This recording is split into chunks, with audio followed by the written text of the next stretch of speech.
Welcome back. Episode 29 of the Love Boat Project. I'm Mike Robertson, along with Mike Taylor. Mike, welcome to Creep Week. Nothing pairs with creepy better than slow saxophone.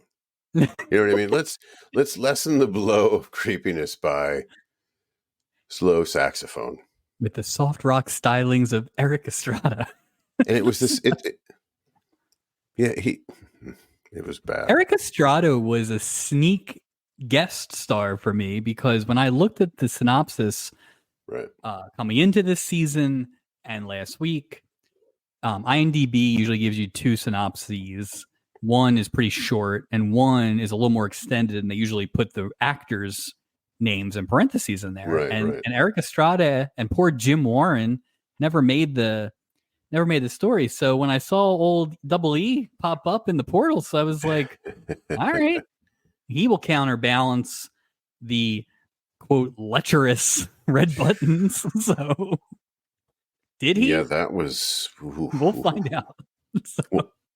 And it's funny. I was like, trying to remember. Okay, I know the name Red Buttons, so I did a quick look. We're going to see him two more times. Like, I wonder what sort of character they're going to make him be to counteract, because it couldn't age well. No, it didn't age well. Like, I don't think this is Red Buttons' bit. Like, I always think of Red Buttons as a little sweet man. I feel like I've only ever seen him in Poseidon Adventure, and I think he dies in there, or maybe Shelley Winters dies and he's married to Shelley. It's been a while since I've seen Poseidon Adventure, but I don't know. Yeah, but I don't think like he's not the dice man of his day. I don't think he's going to be like Mr. Controversy. Yeah, I didn't think so. It's just odd. Yeah, this was something else. Tonight we are talking about season 2, episode 4, Julie's Aunt. Where is it written, or it is written? Question mark. And the big deal. That episode title with Julie's Aunt. Yeah. Why did they go? That was the smallest part of the story. Yeah. Yeah. I guess they couldn't put like lecherous or lecherous uncle or arrest this man. Like Cyrus the Virus, or there's something indicative of it. We've had a Cyrus and a Cyril. Yeah. And they both were awful for completely different reasons, but we just got to stay away from and last week was Cornelius. These C names are got a vendetta against people or men who have a first name that starts with C. Chuck. Watch out for Cyclops. Just any of them. In case you're not sure how creepy this episode is, before we even get started, the synopsis, I think I pulled this from IMDb, but I think I probably edited it a little bit just to, But the wife of a publisher falls in love with the author of a long-awaited book. Here's the money one: a lecherous uncle, Stubing's lecherous uncle, Cy Foster, chases Julie. I mean, literally chases Julie, like several times. Well, he catches her too. He doesn't just chase her. It's not that big a room. Contact. It's not that big a room. That was not the what's the fancy suite? It's not the one where the insurance guy didn't make it. Whatever that is. Businessman Martin Scott's daughter Allison uses her female charms to close a deal for him. So, Yeah. Businessman number 1. Yeah. Yeah. What was that about? I don't know. Right. Businessman number 1. I have no idea. I don't know if it's some sort of like a financial. I don't know. It made no sense. He insisted on it. I don't know. Martin Scott, businessman number 1. In case he's the best businessman. Okay. Interesting. Original air date October 14th, 1978. And to your point, Mike, what else is on? Things we could have watched instead of this. Yeah. So. What was anything? Yeah. What are these other things? I'm going to think about this now as you say this. Which of these other options would I have taken knowing what I know now? So I want to take a little bit of a Hmm. trip because we don't always do this, but there were a couple interesting shows at 8 o'clock preceding Okay. Love Boat this week. First of all, on ABC, the lead into Love Boat was the Osmond Brothers. 4 specials for the price of one. What? It's four. So based on what I could find, I guess there's 4 Osmond Brothers. Aren't they? It's a bunch of Osmonds. Sure. They're Mormon. There's bunches and bunches. When in Rome. Yeah. Apparently the way they chopped it up was they certainly couldn't justify giving the not Donnie brothers their own special. So they gave them each a segment. It's a 30-minute show or a 1 hour show? 60-minute show. Now, I don't know if it was evenly divided. That's what I was wondering. If it was a 30-minute show, it'd be hilarious. My guess is Donnie gets 2 segments. Each of the brothers gets 1, and then they all get 1 together or something like that. But Chris Christopherson was one of the guests, which I found interesting. Yeah, especially quite in the Renaissance. Yeah, I wish he'd get on the Love Boat. See that happening though. I'm gonna say no, right? Yeah, he's too. No. It's a different sort of. That would be a weird vibe. It'd be like, you'd like if Jerry Garcia showed up on there. It would be a weird. Like it's done. This isn't. It just. Do you find it weird that we have not had a straight up musician yet? We had Nelson, right? Yeah, but he was an actor singer, right? I'm talking about just a legit singer. Yeah.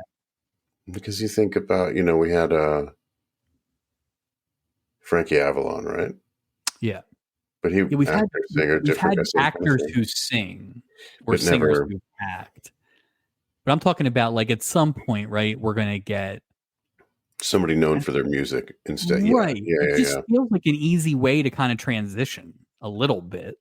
But you can go in and do the third storyline in a Love Boat. Well, if the Love Boat was, a promotional vehicle, I wonder, like you say, at some point, if they're, not directly promoting, but putting their, people involved with new projects on TV, it kind of sells the product they're normally on. But I just wonder at what point, like you're saying, do you get the crossover where it's more than just, Eric Estrada from Chips or, that sort of thing. It is interesting to see, or maybe they just can't act. I mean, half the people in the show can't act. I could see like David Cassidy, but again, he's an actor. Here's what I want. I want Elvis to show up. Well, no, he's an actor. I want a band, a full band in the portal. Did Kiss show up on the Love Boat? Was Kiss on the Love Boat? Oh God! If anybody was going to do a whole episode where it was basically when they took over WCW, it's going to be like that, right? It's the Kiss crew. Dick Clark came up with the idea. It was there's a giant cat in the buffet, and it's Peter Criss. Dick Clark would be good on the show. Dick Clark, what a guy! Dick Clark would be great on the show. Ed McMahon would be great on the show. We'll get to it, but we had another game show host this week. Speaking of Chips, 8 p.m. on NBC on this night was Chips.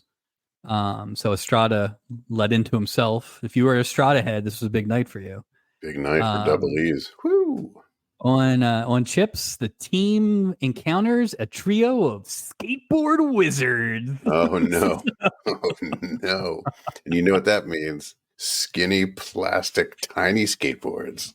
It means Melissa Gilbert doing ollies, showing guys all over highways, dressed as a guy with her hat inside of her hair, or backwards. Okay. 9 p.m. So these are the shows that are going up against Love Boat on October 14th. CBS, it's our new favorite show, The American Girls. This week, the girls investigate the world of professional arson. I was hoping you were going to say wrestling. I thought, arson? No. Professional arson. The Is there an amateur? Is there amateur arson? Isn't arson in and of itself a professional thing? I mean, because there's I almost wonder if amateur arson is some kid sets a fire, right, professional arson is you set your business on fire. like insurance wise, like money. Right. Yeah. That's my assumption. But Eh, you know what? That's for the American Girls Project to It's for them to discover. figure it out. I mean, they're basically Episode a 3. fourth of the way done their shows at this Yeah, point. So, it's a big transitional episode. First guest this week on the yeah. but the big competition this Oh, week movie. took place on NBC. It's not a movie because it's 2 parts. Rescue from Gilligan's Island. Oh, that's huge. I couldn't find out if it was like the first, like at the premiere of it, or if it was a rerun. But I think it's the one we all know. It's not the one where the Harlem Globetrotters go back to play a game. There's a robot. There's a robot. I don't think it's the one where the guy from Supermarket Sweep is on. I think it's the synopsis was basically, and this is great, right? Gilligan builds a raft, or everybody builds a raft, and Gilligan actually accidentally sets it on fire, which is also how plot line of Lost went. But then the fire somehow attracts crews to find them. I thought it was the one where they had Thurston Howell in the helicopter, and he's leaving, and then his helicopter gets shot down, like right there at the end.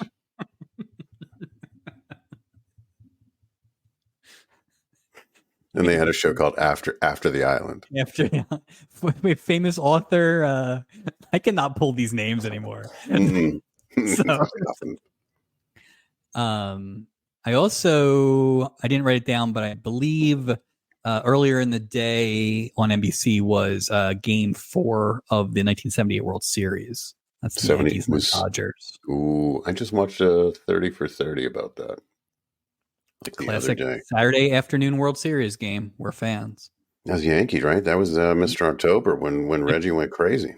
Yep. I have the poster of one of those home runs that I got when I was a kid. It was a big deal. Reggie Jackson on the boat this season. He's my favorite baseball player of all time. There you go. Yeah, he just candy bars. I followed him to watch him play his games as an Anaheim Angel when he played in Baltimore. Yeah, I'm a big fan. Big fan. This week on the boat, we go 8 deep. Gene Barry is Alfred Newberry, mainly a theater guy, and I think he carried himself as such. Very distinguished. He carried himself in a distinguished manner until the end. Sure, until it turned into a wrestling match. Yeah. His wife in this, Sandra Newberry, played by Hope Lang. Hope Lang, first of all, was in at least one of those Elvis movies in the 50s. But you may know her from her quick performance in Death Wish as the wife of Charles Bronson.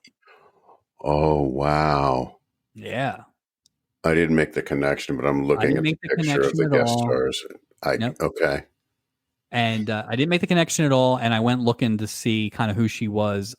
We'll talk about it a little bit in the episode, but this is another classic example that we've talked about a lot. Hope Lang is 45 in this. Really?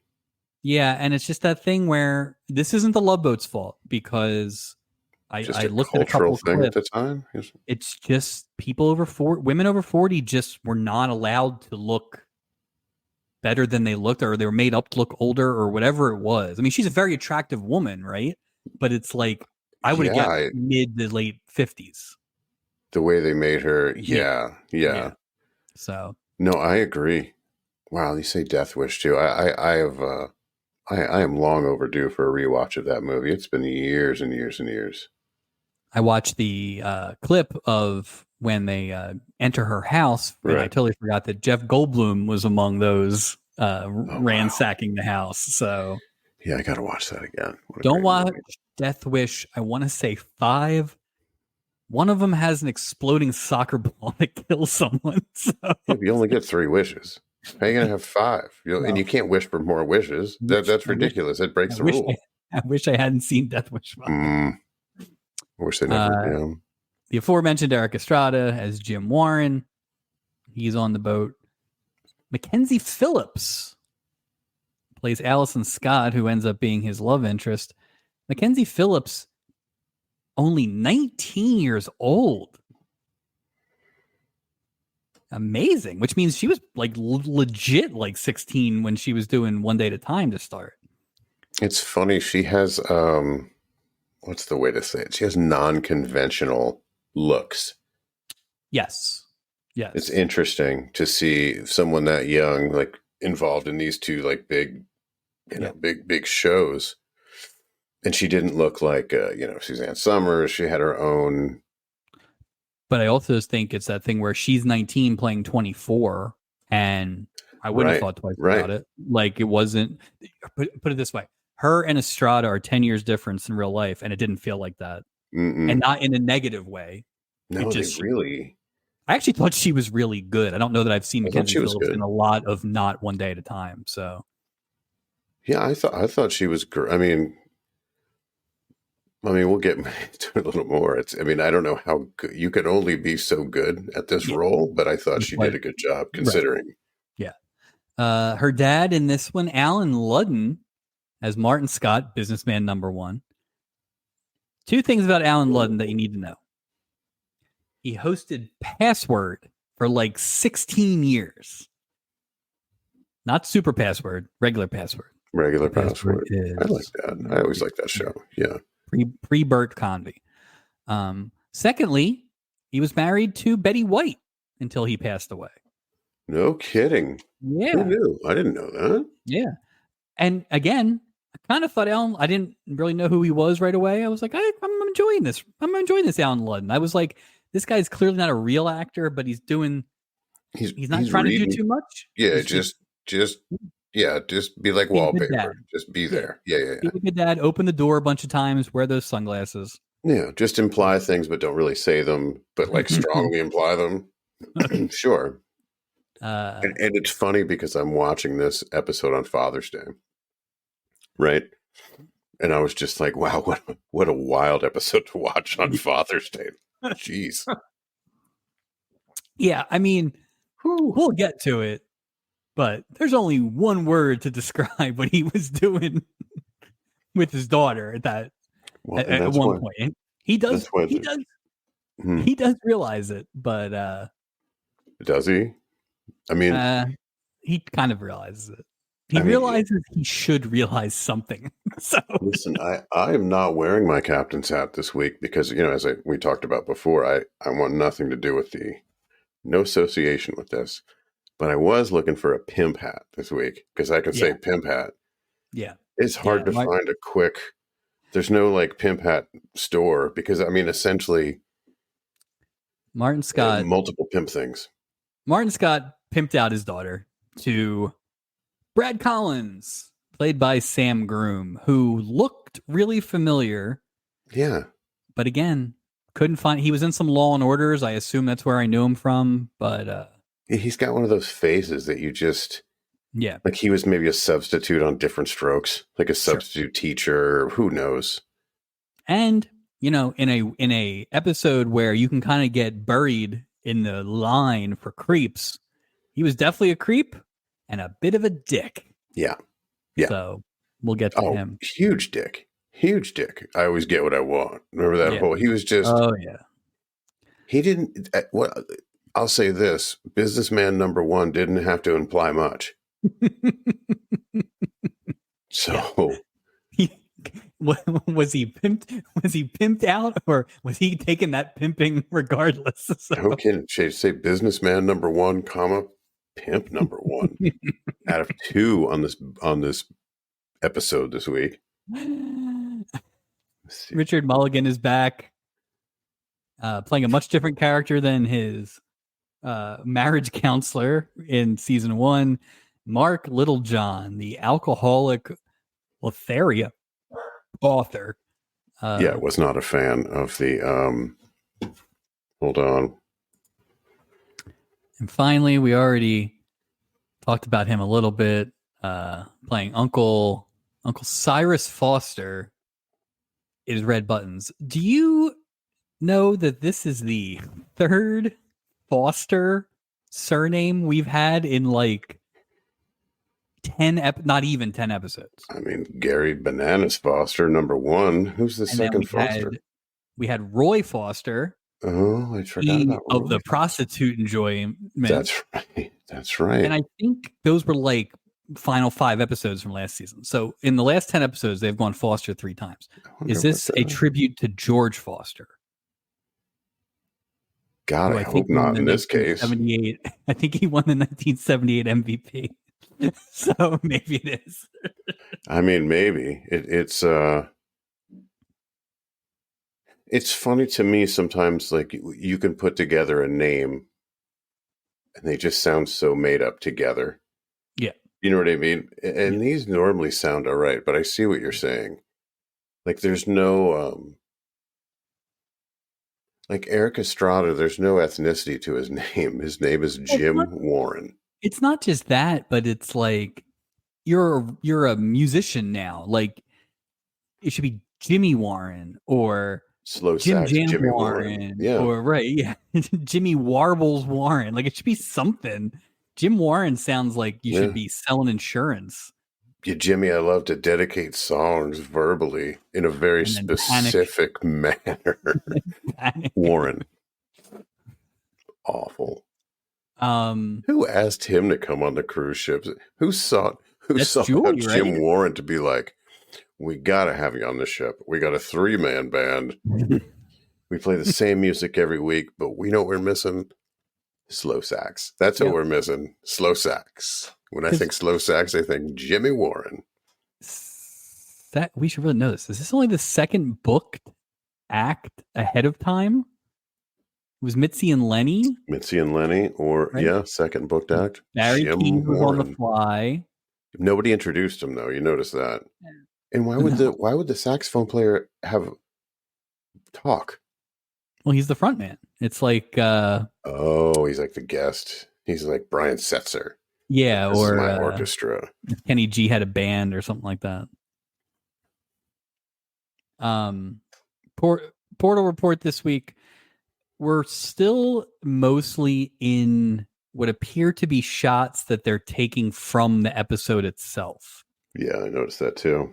The only one that I think you could say is maybe not is the first one. Gene Barry seems to be kind of doing a pose in his tuxedo.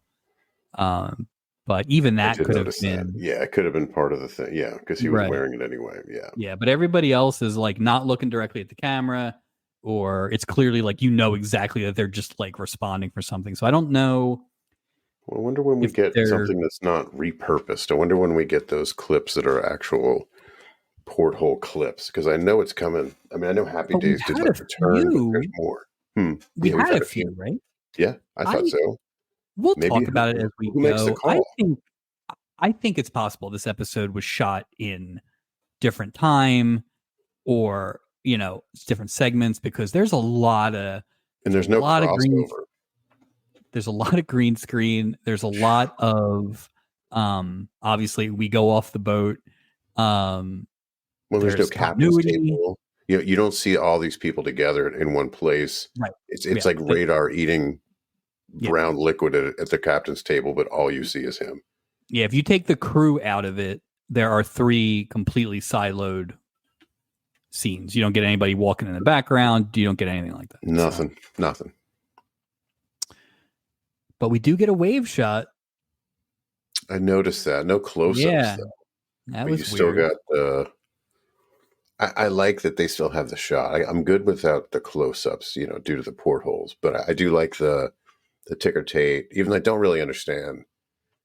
Like, I still don't understand why you're doing that when someone's leaving. Yeah. And like, who's Red Buttons? Well, Red Buttons was there to hit on women, but are people sad to see you go?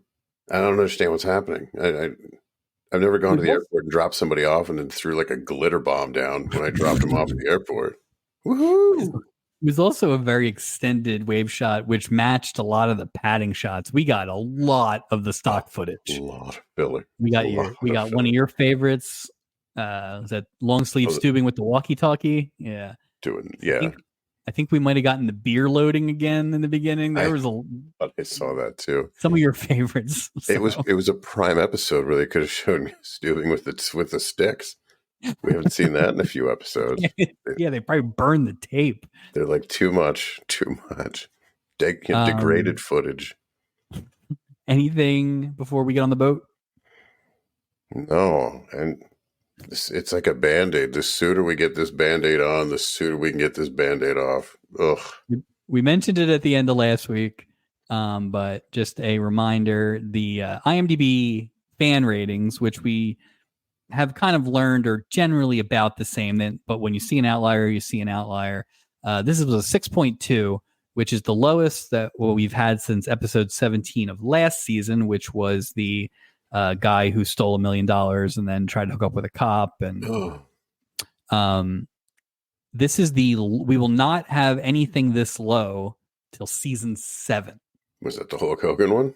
No, that's much later. This is the Ed Begley one that we referenced previously. Oh, that's right. It's right.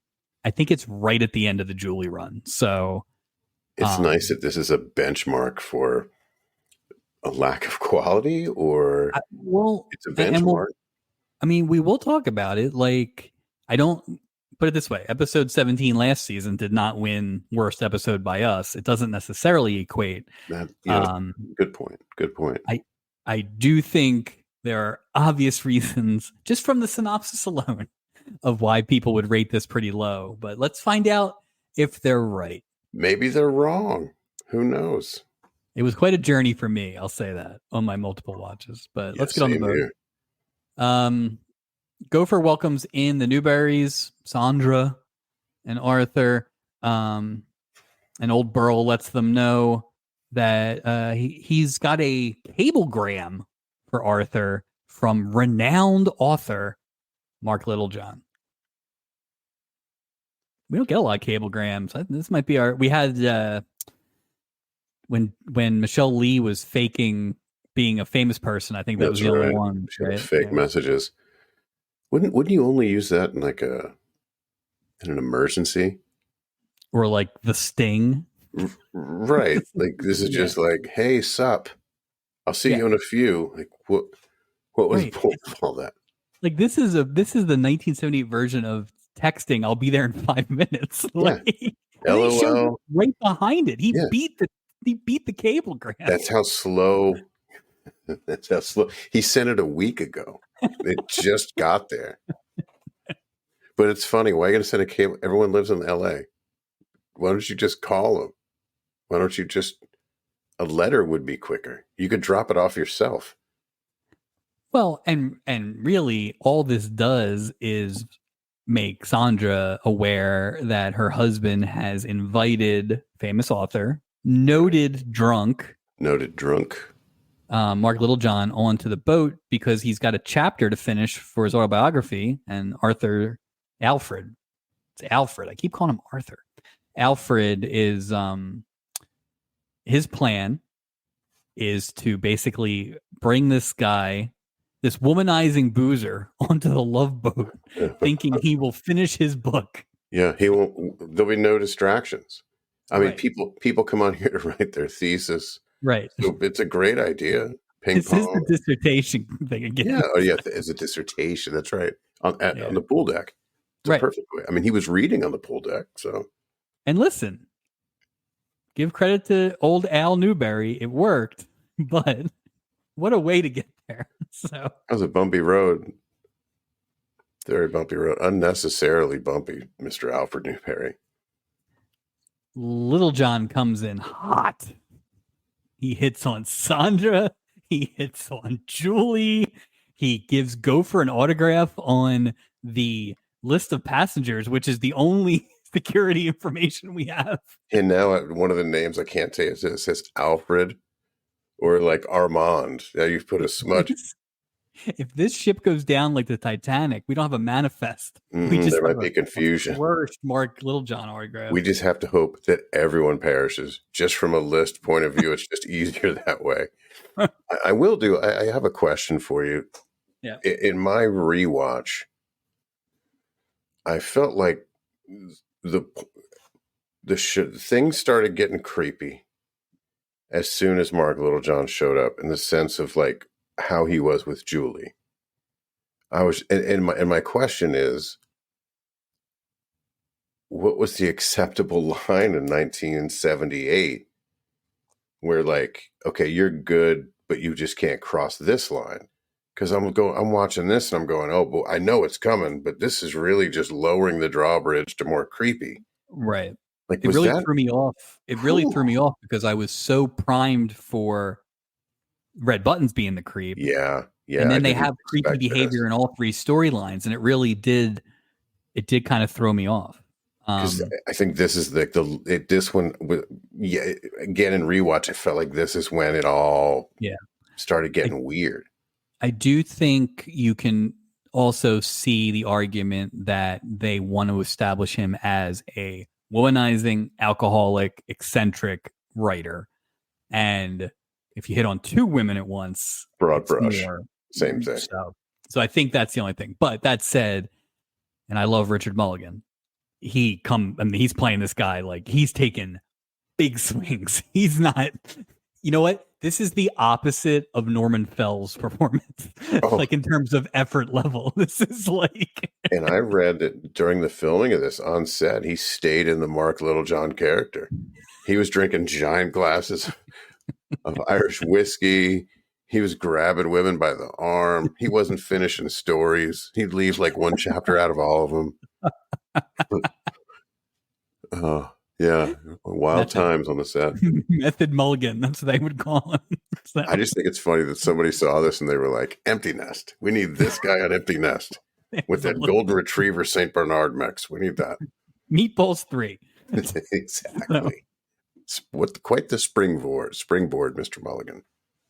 Martin Scott and his daughter Allison are awaiting the arrival of Brad Collins, head of Collins Machinery, to discuss their pending merger, which apparently is not exactly in the bag, according to Dad.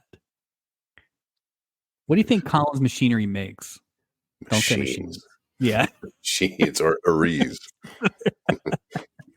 One of the two. War machines. Do you think they're supplying arms to the Turkish Civil War? Maybe he's like a Tony Stark type character. Brad Collins is. We don't know it. Oh, man. What a terrible Iron Man he would have been. Because he really at the end of the day, he kind of pussed out. He totally did. I get what I want. Except this time I'm totally fine with not getting everything I want. Sign these papers. Sign this. Iron Man wouldn't have handled it that way. I think we can all agree. No. No. Fortuitously, Allison spots Jim Warren, across the way, and we find out very quickly that Jim took Allison to the senior prom way back when. 43 years ago. Like, how old is he?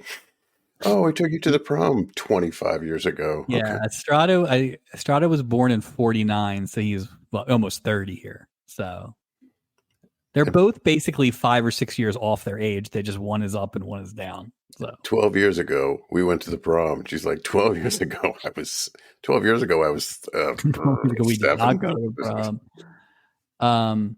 But old Jim must have made a hell of an impression because Martin Scott remembers him, remembers his car, remembers all sorts of stuff. This is a very warm welcome. Yeah, he remembers everything because he knows exactly what this guy drives, what he looks like, because he doesn't want him anywhere around his daughter. Wow, how do you remember me? I remember exactly who you are. That's the car I reported to the cops. Yeah, and you have this weird name that has no ethnicity. He's like, you don't even play this like the trumpet. Like in a sort of a, come on, Hispanic-y sort of thing. But no, you got a slow sax. It just defies logic. Jim Warren, get out of here. Turns out, as we said, Jim's band is playing the cruise. Nameless band. Very disappointing that we didn't get a name. Nameless band. Yeah. But he wants to get a drink with Allison and catch up. So they'll be doing that at 3:00 after rehearsal. A little early for a drink, Jim. You got to work tonight, but rock and roll, baby. Rock and roll. If you need your win for that slow rock and roll. While this is going on, Brad Collins has arrived, and he is very interested in Businessman One's daughter. And he's like 7 feet tall. Brad Collins is a tall And man. it sounds like this. It's like very weird. He's like a so radio Z100 DJ finally getting a vacation. Yeah. We got all three storylines in play. No, we don't. We don't even have all three yet. We just have the two we didn't know how to creep. They have creeps. So we're creep deep this week. It's all around. Here comes Red Buttons. Cy Foster is the, quote, captain's favorite uncle. And Steubing points out that with Stubby in the Navy, it turned out that it was Uncle Cyrus who raised young Merrill the fourth. So this is Stubby's brother, we think? Or is this... Oh, I didn't even think about that. I didn't either. You just said that. Stubby's late wife's brother. One or the other.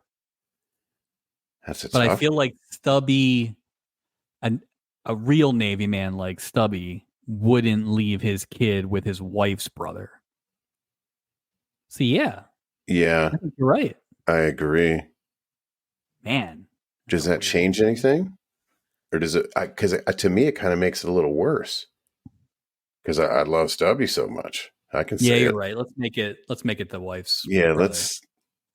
Or renaming awards. Do we? I don't want to go down that road. Or is it like some BS uncle thing where it's like the guy that lived across the street? Like, oh, it's Uncle Henry. Uncle Convenient Babysitter. Mm-hmm. Yeah. So, we'll never know. But and wait, where is the mom in that? Then did she die early? Stubby didn't make it seem like his wife had passed away early. I'm sure that's coming. I mean, it's an obvious. I can almost hear a mother. That's definitely a plot hole. They're going to go back and fill in. They're going to go back. I mean, give them credit. They at least referenced Stubby properly. Yeah. They weren't like, which is nice. My father, the grocer. Like it was show some respect for the myth, the mythology of what's going on here. But I do choose to believe that Uncle Cyrus is Merrill's mom's brother. Yeah. It makes it easier to take. Or just uncle or just neighbor uncle. I mean, honestly, it's just, it doesn't make it better. All I can do is make it worse. If you have more specifics, go nuts. I did not have a lot of the play-by-play on the actions of Red Buttons. But here he gives Julia smooch, and you could really obviously see where they're going with this already, right? Creepy old man. So he should just wore a trench coat and been done with it. Or just show up naked. Just show up with no clothes on, with like socks and shoes, and just get it over with. Like this whole thing is character. We talked about the wave shot returns. Yeah. And again, this is kind of where I was like, we're padding up here. Mm-hmm. We are. We may not have a lot of stuff here, which is weird because you already have established all three of your storylines before. Yeah. This thing moved because there just was nothing to this episode at all. All these are really like third should have been like the third story. Give them credit. The second. Give them credit. They did a good job of padding in that. You're right. I never felt. Listen. I'm not commenting on the quality, but I never felt like we keep referencing the Annette Funicello one, right? But it's like that one took 6 hours to finish. Oh. To your point, these things at least moved around quick. Yeah, so. Yeah. It wasn't a series of good night, walk in opposite directions. Right. Repeat at different times of day. Exchange book. Yeah. Snooze-a-rooney. The Newberries are on the deck, and Alfred is reading the Little John manuscript, and he is commenting on how extraordinary the love scenes are. Sharon's like, it's not an extraordinary love scene, it's ours. And so she was saying, I'm in the mood for love. And he was like, yeah, not right now. Leave me alone. Yeah. It's It's not quite lock horns. I think they straight up don't like each other for most of this. So. I thought it was funny. He's reading this manuscript, and it didn't look like, based on the page he was looking at, that he was anywhere near being done. No. So when he was like, well, I need to get that last chapter so I can finish. And I'm going, hey, buddy, if you're reading this with like a pen and a highlighter and you have that much left, maybe don't worry about the last chapter because you're nowhere near the last chapter. You basically came on this cruise to be left alone to read. Just anything. It's not even this book. Is it not even the book? Is it possible that Mark Littlejohn invented Choose Your Own Adventure and he's jumping around from page to page? He's taking so long because he's cheating. He's looking at both ones and goes, no, I picked the left cave. I'm like, boo. I went to the cave.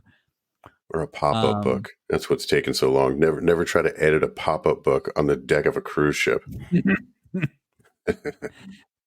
Here comes Little John, and he's meeting up with Isaac on the deck, looking for a little double shot of inspiration. Irish whiskey, the drink of his forefathers. That was more than a double shot. I mean, he gave him a glass. We still have not seen Isaac pour, like, make a drink. That's not a drink. No. He gave him you might as well just put a straw in the bottle. What? We gave him like a glass of iced tea. Like, that's how much he gave him. And the guy was like, good Lord. Why would you put that in that glass? What are you doing? Or I'll just sip on this. Like, you're going to be in a coma. What are you doing? Well, I mean, sip listen, on this. Isaac knows his crowd. Little John's got that writing bonus, that book bonus. He's probably going to tip well. Isaac says that he drinks Black Russians because of the forefathers bit, which fine. What's a Black Russian again? Is it coffee instead of milk? Is that what that is? I think so. I feel like we had this come up a few weeks. It's either that or black licorice. We need to write a drink book. That's what we need to do. Put it on the merch store. I just need to put like those old, like, remember Oscars had that placemat with all the. I just need to have like the old timey drink list and just tape it to the wall. Or if we had this, like a third window would open every time we talk about a drink, and it would just show what's in the drink. We've got a lot of bartender friends. We should just have them on call. We can dial them in like we should. Who Wants to Be a Millionaire? A little bubble, yeah. Pop up video. Little John tells Isaac to leave the bottle because he's got some more chapters to write. And then he invites Sandra over. That's a ballsy move, man. Yeah. But, I mean... Come on over here and get wasted with me while your husband reads about my conquests. It kind of is. It is pretty ballsy. Yeah. Little John gets Sandra to agree to one drink, but Sandra's deal is that after the one drink, he'll go back and write. Because Sandra thinks that if he finishes the book, then she'll get Alfred back. But to your point, Alfred maybe can't read, so it's going to take a while. So, or he wants Sandra to be the last chapter in his book in some weird, creepy fantasy. Yeah. She's like, I'll wait for you to finish your drink. And his drink, like I said, was like the size of an iced tea. Yeah. Yeah. This guy's he's going to take hours to finish this. And Isaac knows, right? He's like, that is going to be a one long drink. Because Isaac, you poured that, man. Yeah. And then he took the bottle. Yeah. The blood's on your hands for what happens later, Isaac. I guess you can't leave and drive drunk if you're on a cruise ship. Are you like a exempt from that liability, I wonder?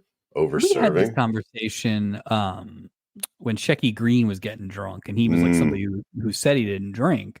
This is worse because they're on the outside deck. It's way more dangerous to be out there. Yeah, I agree. Julie goes to Uncle Cyrus's cabin with a basket of cheer because Steubing's like, give him the works. Steubing just ripping off the princess every week. Well, he's just pimping Julie out. And it's gonna get worse and worse and worse and worse. Like of everybody on, she's the cruise director. The cruise director does not have time to go to people's rooms and go. That's not how it works. Like there's people that he's just creepy, man. That's why I couldn't put on the cap this week. He was basically pimping Julie out. Did Steubing get Uncle Cyrus a free cruise? Absolutely. Okay. Did Steubing get Dave and his wife last week a free cruise? No. Okay.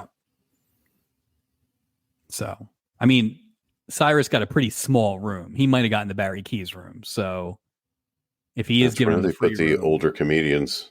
Yeah. Barry Keys, Uncle Si. It's creepy. we haven't. You know what room we haven't seen in a while is the Milton Berle room, which then became the Michelle Lee murder room. Yeah, no, with we like the haven't. mirror in the front. Like, It's all the same room now. yeah, Although that room where he's Uncle Cyrus says something to Julie about the peanuts being on the nightstand. that's his room, I assume. That looked like when they had that bed up at the top, it looked like that schmancy room because the only other room had that bed in the top. It looked like a cardboard box Yeah, with a sheet on top of it. So was the suite. Yeah, yeah, I don't know. I think they're trying to make a lot of rooms out of 1.5 sets there. They're So not dealing with a lot. I mean, the communications room, F-131. we need a room tracker, Do like a need a room room raider. tracker. Just as like a crime scene thing. We could have it on a third thing. We're here. Uncle Si's here. Alfred Newberry's here. Yeah. You know, Cyrus asks Julie to stay, and then immediately is on her like white on rice, like Kisses just up her arm and like yeah, and I mean like aggressively chasing her around this tiny ass room. Like there's really nowhere to go. when there was a laugh track going on too, Mike. That's the thing that was so weird. It was like if you had put that to different music, it would have looked like he was trying to like rape her, basically attack her. But because there was a laugh track, it was like, oh, like it was weird. There is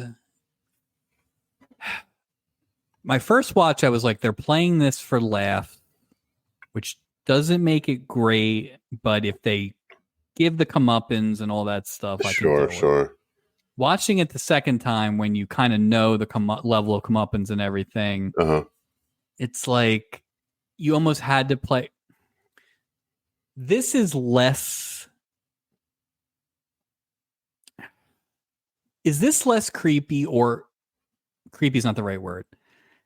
Like, to me, the doc with the nurse was the worst thing we saw. I agree. Last year with all that stuff. Like forcing himself on her. Right. Yeah. Where this is an old man, it's terrible, but it's as much a fault of them not being able to tell Steubing,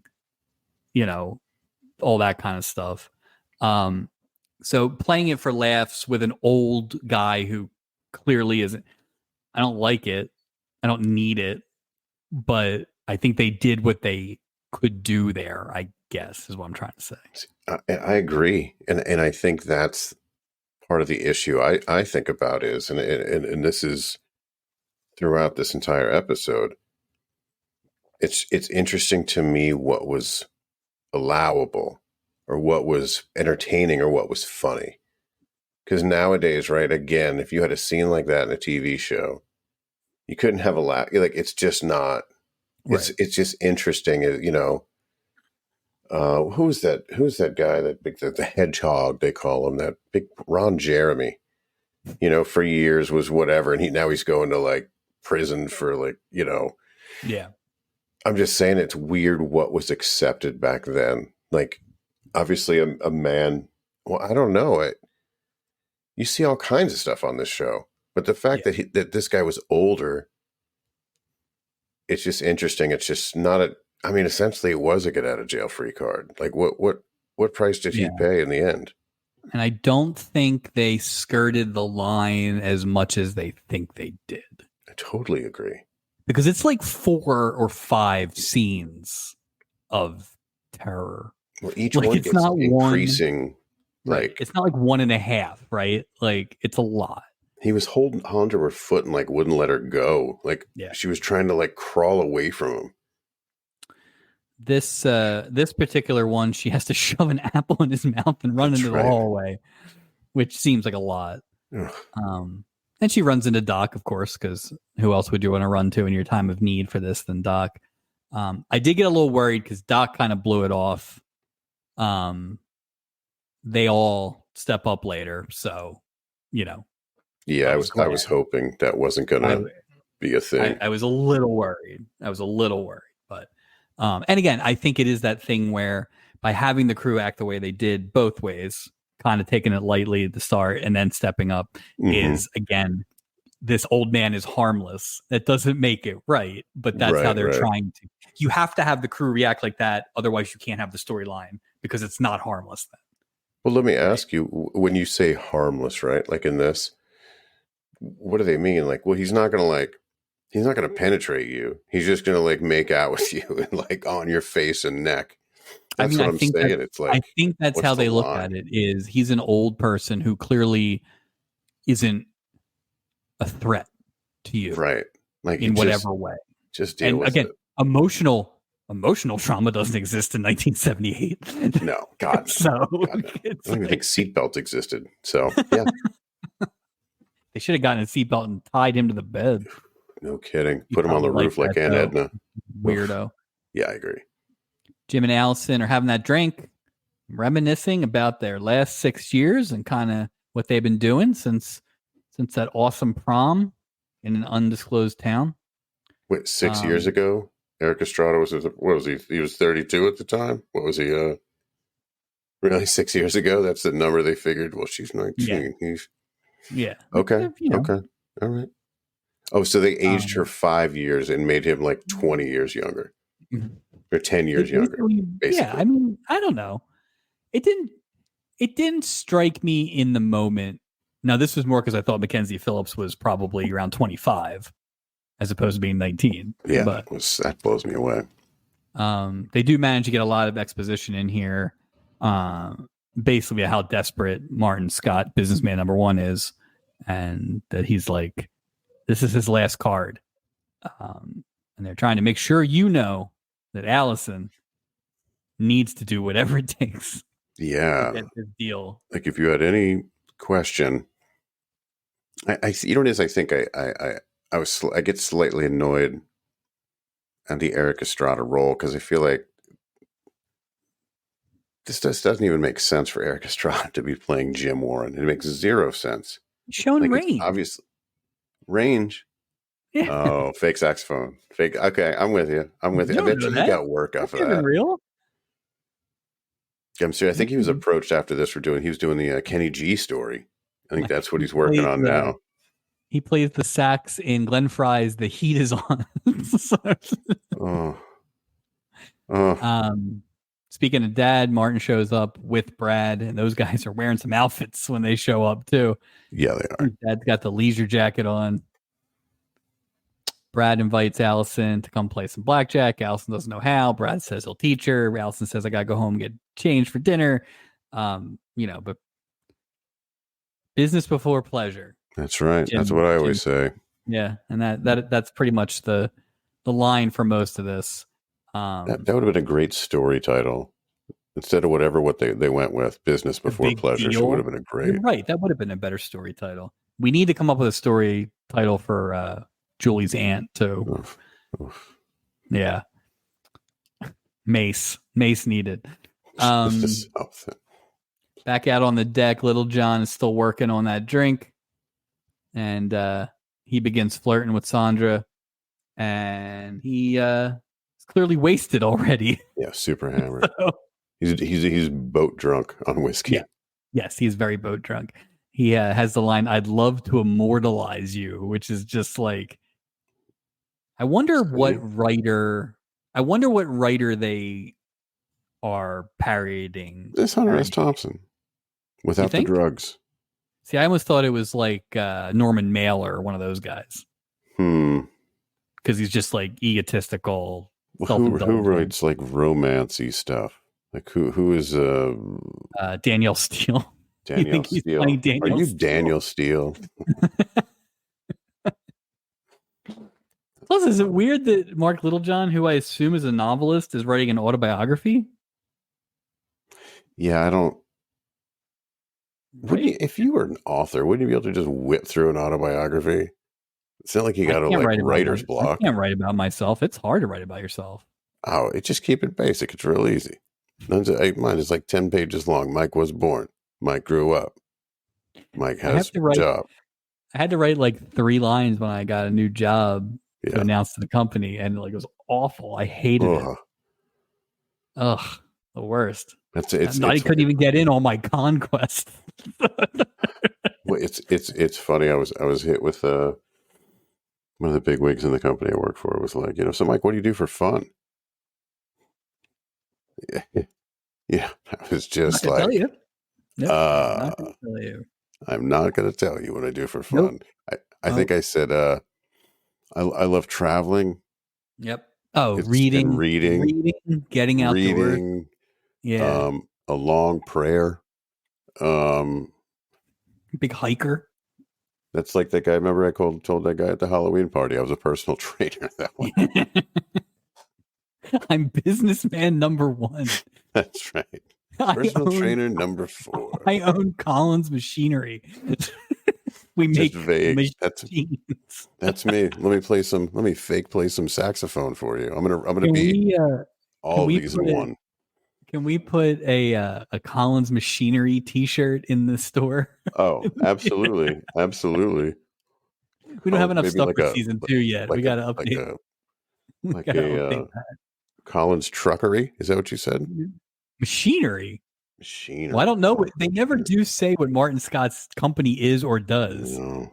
I'll tell you what, So Collins Machinery would look great on a trucker hat. A it trucker hat. would. It would. Um.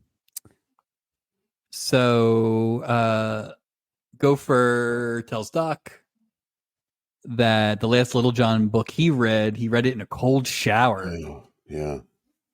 So yeah, I do wonder if he is like a romance novelist or if these are Like literally smut. just like you said, Hunter S. Thompson kind of I'm the character books. I mean, Yeah, or smut. Or it's just smut. I don't know. He definitely has that weird ego thing, where he definitely likes him. So, Do you think he wrote that book that Melissa Gilbert was reading a couple weeks ago? oh, with her boniferous, whatever, vociferous dress or whatever, Not daffodilus or equestrial. something. Yeah. Yeah, So. she came down and burned her hat, and then she had to unburn it. Yeah, it was a whole. Stubing shows up. Thanks, Julie, for spending so much time with Uncle Cyrus, and everybody else is kind of like making clever jokes. I did think that was funny because I do think that's how your friends would act in that particular situation. Sure, I agree with you. I agree. But Stubing's not picking up on any of it. An idiot. And then for the first of what seems like 50 times, Cyrus just drops out of the sky at the worst possible time. Hello, nephew. Yep. And his gambit here is that he wants to have a birthday party down in his cabin, and everybody's invited. It's not his birthday, but as he said, it's always somebody's birthday. Julie tries senility check. What are you talking about? Buttons? Not break character, but what are you talking about? Buttons? Well, they sit in the writer's room and go, how do we get Julie to his cabin again? Birthday party, but whose birthday? They took the long way. Yeah. Why don't they just say it was his birthday? Well, and it's like, what, even if that party had happened, what was that party going to be? Yeah, well, like Scatman Carruthers was an absolute raconteur, right? Like his parties were awesome, but you could tell he was going to throw awesome parties. What's this guy going to do? You're in a cruise ship. Why are you going to someone's room to? Yeah, it's not like that time. Lounge. Did you see the sax player? Get down. I mean, it's not that like that paper thing where like Michael Scott and Dwight like threw that little impromptu party inside of their motel room. Had lights and everything else. But this is what a party. What are you talking about? I bet you. You know what? I bet you cruise ships tell you there are no secondary parties. Yeah, inside no of the cruise ship. parties. Yeah. Well, it doesn't make any. You're already on a cruise ship. You don't. It is odd. What, you need a smaller room to party in? Oh, you only like parties in small rooms. It's too big. You only like parties where you have to kind of shuffle around a cardboard box bed. Yeah, because it looks like a comfy place to hang out. I have to admit, bathroom right there. Everyone hears your business. And delightful place to entertain. Probably some sort of like stick workout you got. Well, what is there? Some sort of harsh curfew? Like if you better be in your room and not be out after 10. Like we'll We'll stun you. We'll hit you with a stun gun and shave your head. Like, what are they going to do to him? That old man ain't making it till 9:00. Get out of here. Julie tries to get out of the party, rightfully so, by saying she's got a lot to do tomorrow. And Stubing's like, I'm pretty busy and I'll be there. And he wasn't there either. Yeah, I know. Not a good Stubing episode. An awful. Feel like he knew that I was defending him last week and then decided to be a complete ass this week. So. Yeah, it's really bad. I thought it was really bad, but. Well, yeah. Gopher and Doc promise Julie they'll be there and they'll back him up. So Julie should be safe, and that must end the whole storyline right there. So no problems. Okay. No, what could happen here? Act 2. We are at the Acapulco Lounge with the Estrada band playing their brand of smooth jazz. I know when I dance on a cruise ship, I want something real slow, real. My stomach is full of buffet, real slow music to digest food to. Especially the first night, which this is, right? You really want to take it, really ease into the cruise life. Everyone chill out. Julie wouldn't have had to get the music changed last time, right? Like with this, like the Ropers would have been totally fine with those. We burned her at the stake for doing that last week, and that's all we're getting this week from this band. Like these guys, this band has some sort of weird Norman Lear PTSD from these awful songs that keep play it again, Sam. Like, shut up. Martin is kissing Brad's ass, telling him what a great gambler he is at blackjack. Nerves of steel. Look at the creases on your shirt, Brad. God.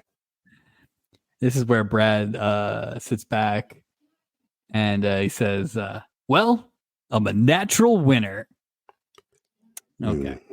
Cringe. You're on this cruise with this old man. Solo. You're not solo too, by the way. You're not a natural winner. Yeah, you didn't show up with a lady.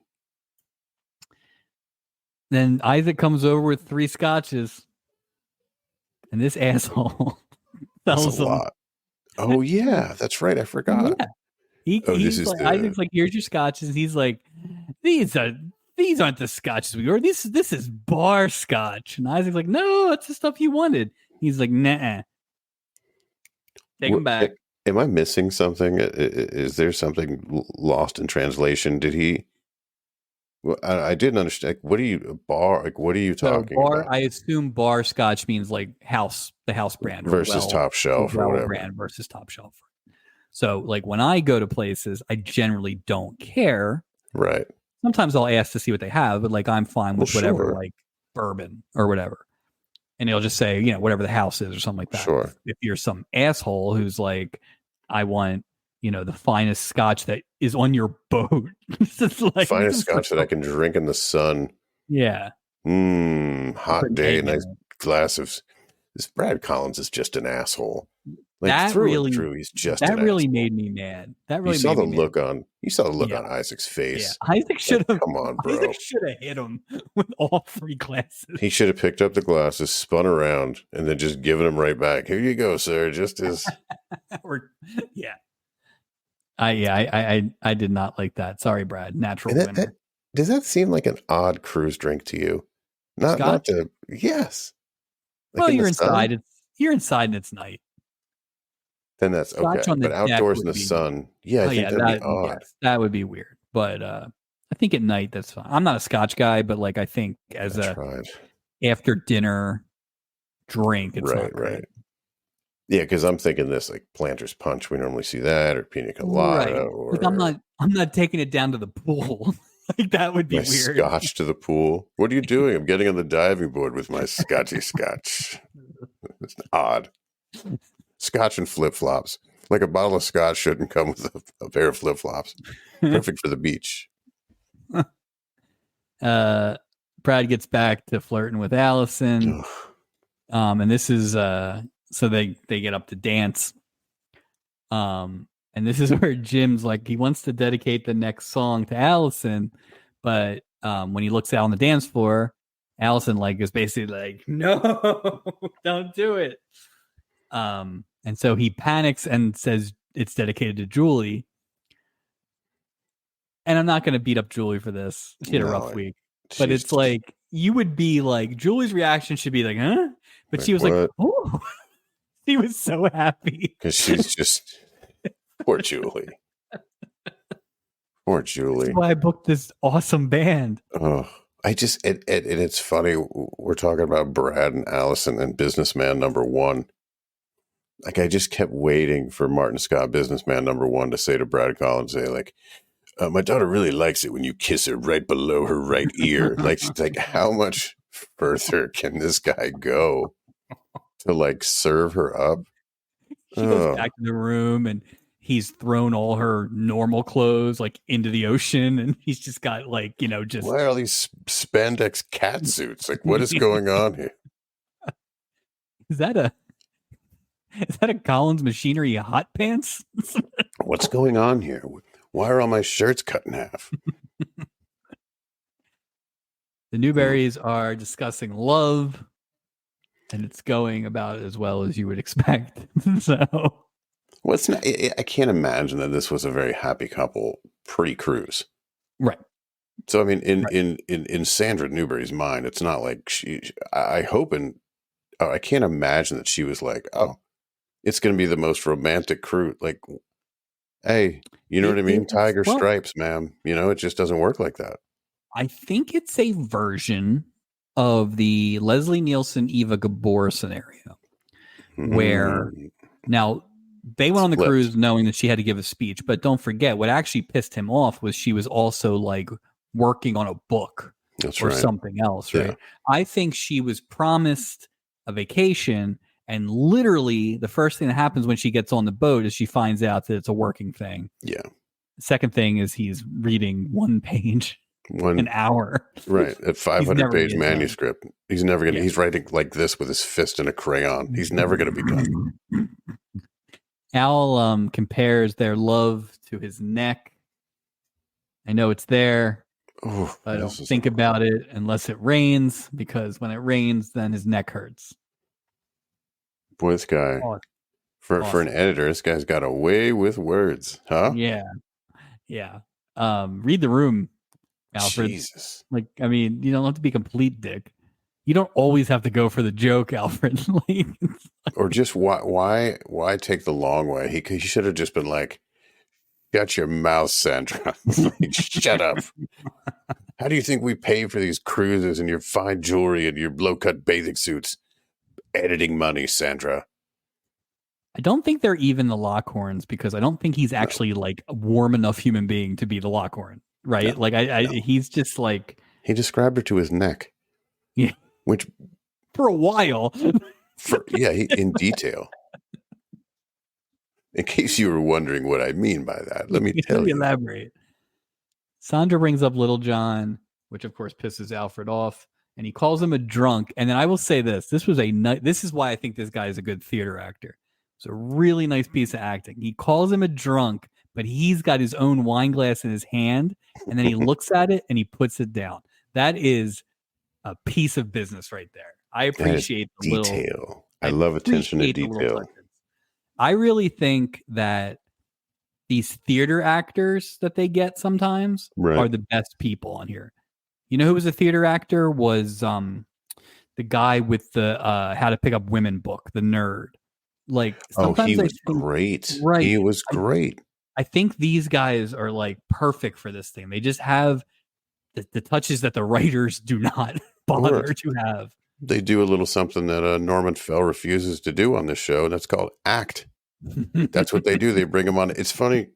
We talk about like how great these theater guys are because they come on the show and they actually act.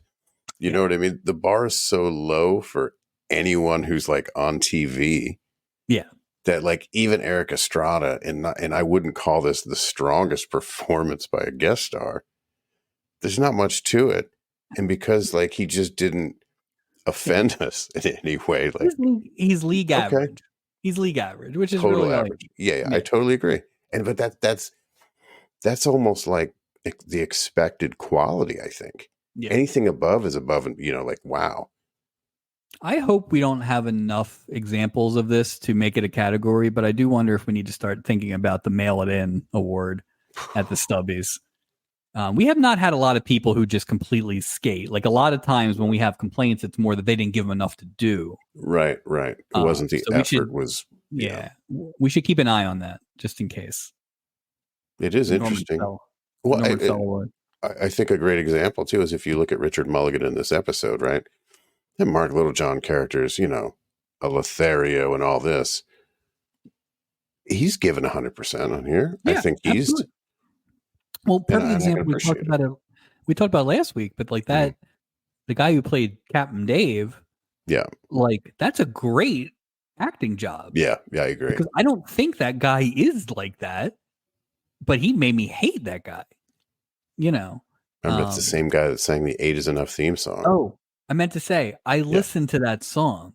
Does it sound like Captain Dave? Yeah. It's like a mid-70s almost love song. It's like, and 8 is enough for love. Really? It's terrible. I got to check that out. Wow. It's not good. Like, is there some sad thing with that storyline? Was it like all their parents perished in an awful, violent death, and all that's left was Dick Van Patten? So I watched the credits to hear the song, and it's Dick Van Patten and the mom, and then the guy from last week, Captain Dave. Right. They get their own credit, and then the kids get lumped in, Willie Ames and all the other ones. Who was the little one? The one that Adam Rich. Yeah. And then the girls. No idea how they got together. I assume it's a Brady situation, but yeah, I don't know. But interesting. Anyway, that was a follow-up from last week for those of you who were really wondering what the 8 of Enough theme song sounded like. Not that this is the 8 Enough project, but I'm sure it's out there. I'm sure it was. It's edgy. It's real edgy. The 8 is Enough project. It's super edgy. It's like a morning zoo type of So the long shot of all this is Sandra is looking for adventure and Alfred is not. So that was a long way to get there, but the spice in the romance appears to be deceased. Well, I mean, she was singing that "I'm in the mood for love." She's clearly all charged up, with nowhere for it to go. Yeah, but I don't know. Even if you're not happy, you can't just go off with some dude like that. Oh, I'm going to go for the day to this, notorious Lothario that you're reading about his conquests.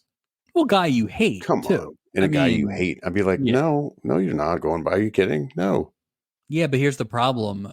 By doing that, you care more than he cared. I think that's what she wants. Right. Yeah. If she would have just said that and throw her a bone and give her a hug. You know what I mean? Like a good old hug. I mean, she was looking for minimal. That's all it would have taken. That's all it would have taken. Yeah. Well, I mean, and then he ends up almost dying to try and get her back. So. Well, that pool itself was a hazard, as low as that water was from the top of the pool. Good Lord. I don't know what that... Plus, he was an early wave pool? It was a weird shape. It's going to be so heavy. It's 9:00. Let's head on down to Cyrus's cabin for that birthday party. I just want to say by now at 9:00, we were 1 hour away from the third date last week. There were three dates. There was That's right. A 3, 8, and 10. Yeah.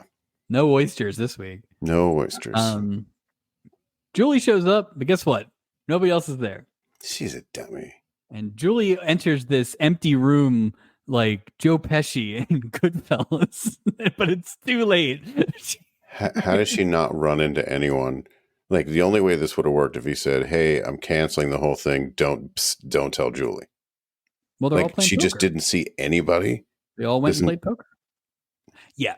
Here's the thing, because I have done this move. Like, there's a party you kind of don't want to go to, or you're trying to meet somebody at the bar or whatever like that, and you don't want to be the only one there. Yeah, and you literally wait outside, or you call to make sure you're going to be there, or you show up really late, or you text to see what time. Hey, what time are you headed there? So you can, yeah. You don't, especially after what happened. Yeah, Julie Julie is absolutely the victim in this entire episode, Oh but yeah, there were a couple things that she could have probably helped herself out with. right. She could have, right, and that sounds bad, Yeah. but oof. No, it's just it's a good trait to have. She's not as jaded as maybe she should be, considering all the awful things that have happened to her. This is terrible, man. No wonder she, yeah. Cyrus is like, oh, people will be here. I got some peanuts over on the nightstand, which is just code for classic peanuts in the nightstand trick. And I mean, she turns her back and he is just pushes her down onto the bed. Boy, she must be a big fan of like a bowl of mixed nuts, because he said that and she was like, what? She made a beeline. She forgot he was creepy. She was just like, I hope there's some macadamia. Whoa. Mr. Peanut, no. This is the one where he grabs her leg, right? Yeah, this one was extra. Yeah. She's like literally almost on all fours trying to get away, and he's got her leg like saw, like one of the saw. Yeah, it was like he was like his hands were a bear trap or something. Yeah. Somehow to get out of this, Julie has to trick the old man into looking out the window, which works. Which is just so... Yeah. Look out the window. Look at the port. Yeah, that was a. Yeah.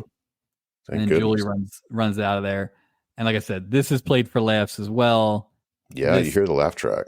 And this one's like, okay, we gotta start the comeuppance train here, because that was a little too much. It was too much, especially the second one. Yeah, one I'll give you. Two, like, and I know they're not gonna like let her hit him with a lamp or something, but like a frying pan or something like that. Yeah, sure. Yeah, shot him. Imagine that. She just kills him in cold blood.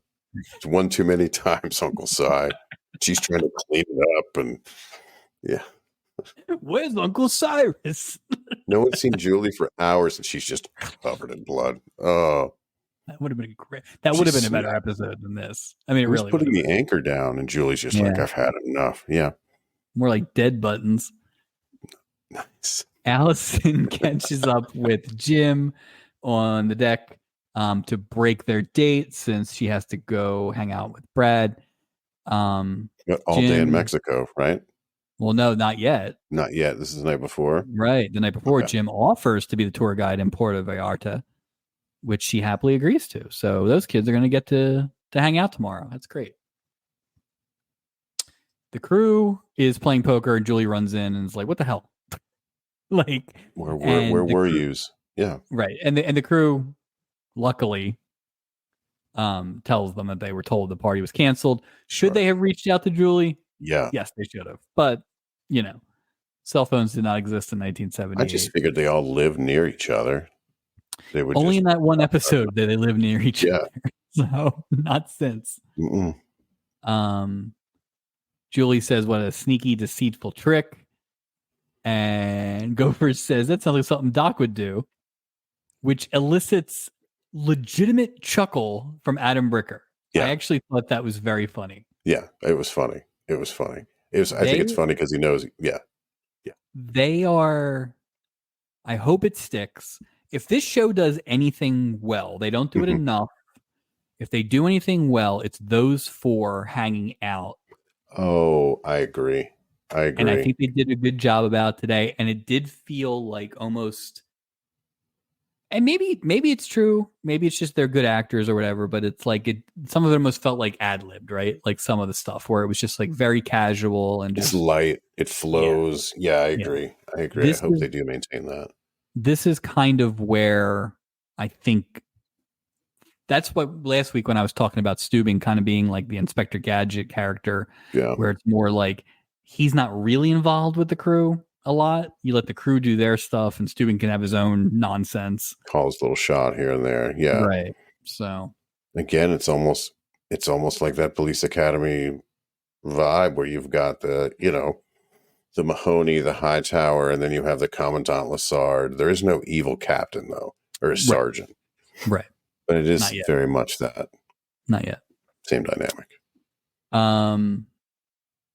Isaac suggests to Julie that he just tell the captain that your uncle's a creep, but pretty simple. But Julie doesn't want to, destroy Steubing because he idolizes him, which she had no problem when she was making him go see Courtney Stubing do ballet, but Well, the real thing is she knows Captain Stubing's not going to believe her. right. Or he's going to go, yeah, right, whatever. I Yeah. need you to go have breakfast with him now. Like, good Lord. So it's a shame, but Julie's plan is basically to avoid Cyrus, which lasts all of about 2 seconds as she opens the Here door he comes. to this dick looking for some skinny dipping, and she has to run. Just a assault. Yeah. Again, I just think they probably should have sped up some of the comeuppance or cut one of these out a little bit.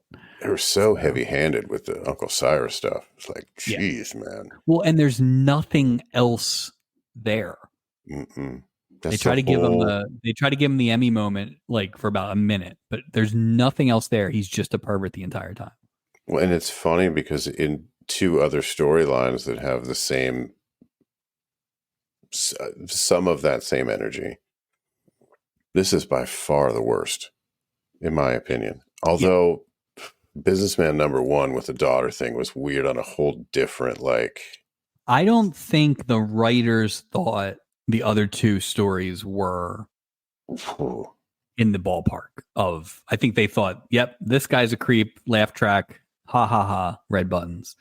I don't think they thought the other 2 things were what they were. So. Boy, they missed the mark on this one. Yeah. Sandra shows up at Little John's door. Knockety knock. She's not here to make love. She doesn't know why she's there. Yeah, and she's not there to look at the big book of shipwrecks either. So up to no good. She's looking to get that book finished. Is what she's she doing. is. I'm going to get this chapter one way or another. Little John offers to drink or to talk. He does one of these great. Mulligan's so great. He's like, he's just, he's good. I love him. But he instead lands on the Eric Estrada playbook and offers to take her on a tour to Puerto Vallarta tomorrow. Yeah, that's the money move, I guess. So we might have a double date. That'll be fun. Nice. We end Act 2, and I missed this the first time. I only saw it in the rewatch with an outdoor shot of Sandra on the deck looking pensive at night. I do remember. Yeah, I did see that. Just kind of looking. Weird. And then I thought, well, maybe her husband's going to join, or maybe Mark Littlejohn's going to come be like. Yeah. Or she was going to like throw her wedding ring away or something. But it was just like. Well, I thought that was her deciding what she was going to do. I totally expected in that scene her to go back in and go to Mark Littlejohn's room. Oh, good call. You know, but it was this weird, it was so not necessary. And it just created like, so you don't want to go back to your cabin, basically, is what we're seeing here. It would have been great if they have that shot, but then you see her like pulling out a sleeping bag. Just sleeping outdoors with like, what's his name? like Paul Williams.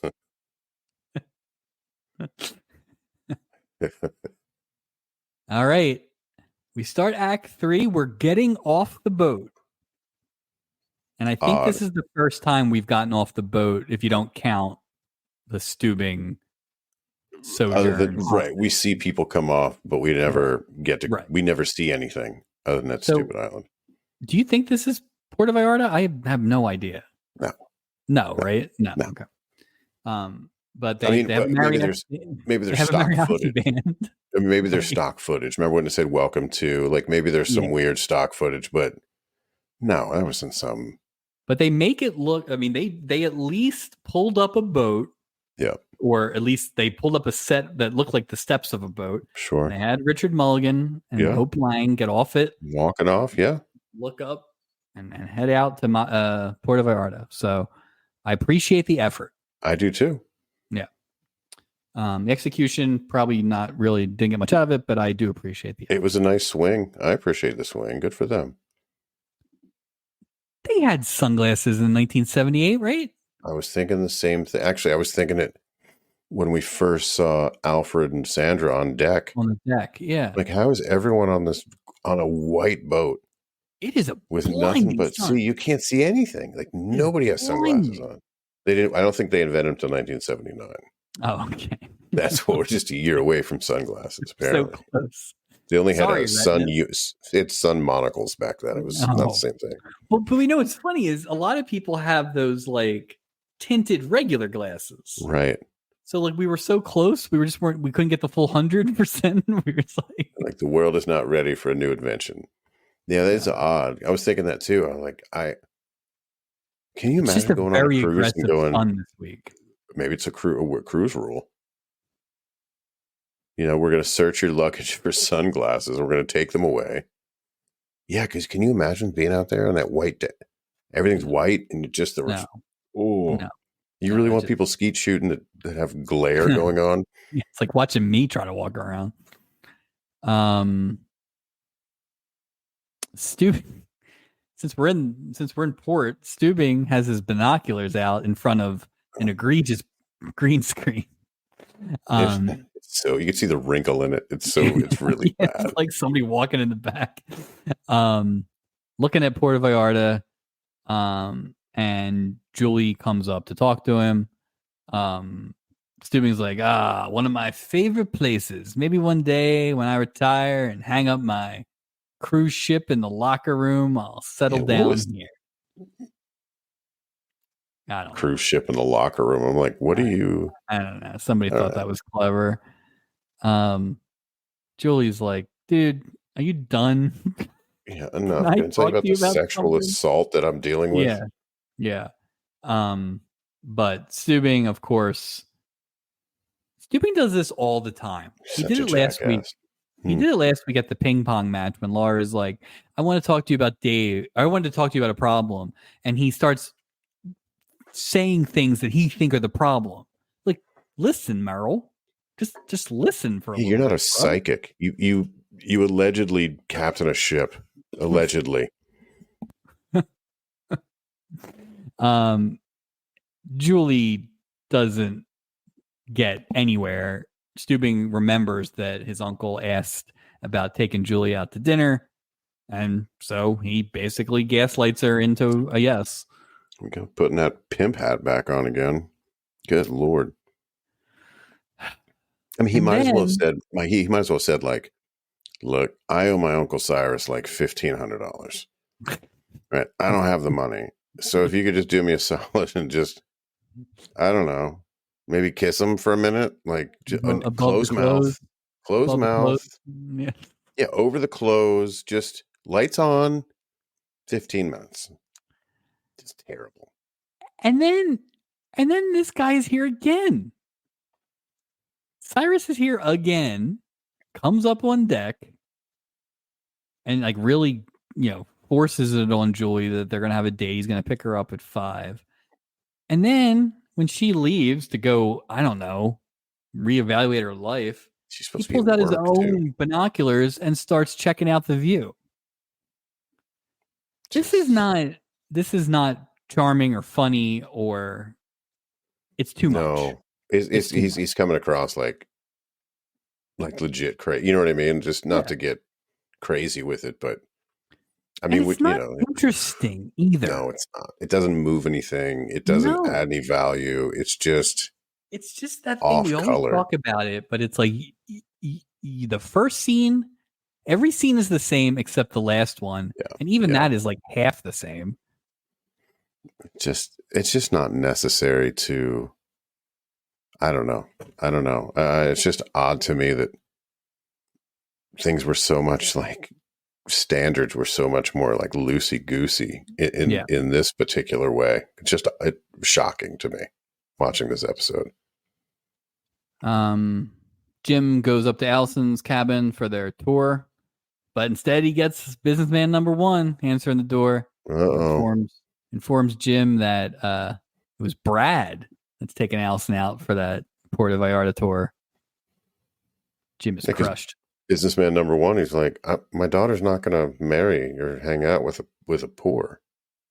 Like she doesn't want Jam and Jimmy Warren to show her Mexico. Sorry, Jam and Jimmy Warren, you play slow sax for a nameless band once or twice.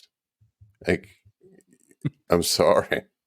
I'm gonna bet on Big Brad, not Jimmy Jim, Jammy Jim. Listen, Jim, I need this merger. If Brad's not into Allison, I might need you to step up. So Businessman's like, listen, Juan. He's like, no, my name is Jim. He's like, yeah, it is. Okay, sure it is. Sure it is. Are you from? Let me guess. You're not from El Paso. You're from New York City, right? Oh, I get it. Interestingly enough, Eric Estrada is from New York City, but I think I may have said this before, but Eric Estrada was the grand marshal of a Christmas parade in my wife's hometown in West Virginia a few why years was he ago. there? What was the connection He to? was friends with some people here that had like Christmas concerts, and so Wasn't John Baker? Was it? it was not John Baker. Old I partner. will say, for Jam and Jimmy Warren, that Christmas was cold as balls. So I bet you he was really regretting some of his career choices that night. It was like 8 degrees. Keep on dancing, Mr. Estrada. Just keep on moving. That's what That's what Jam and Jimmy Warren would do.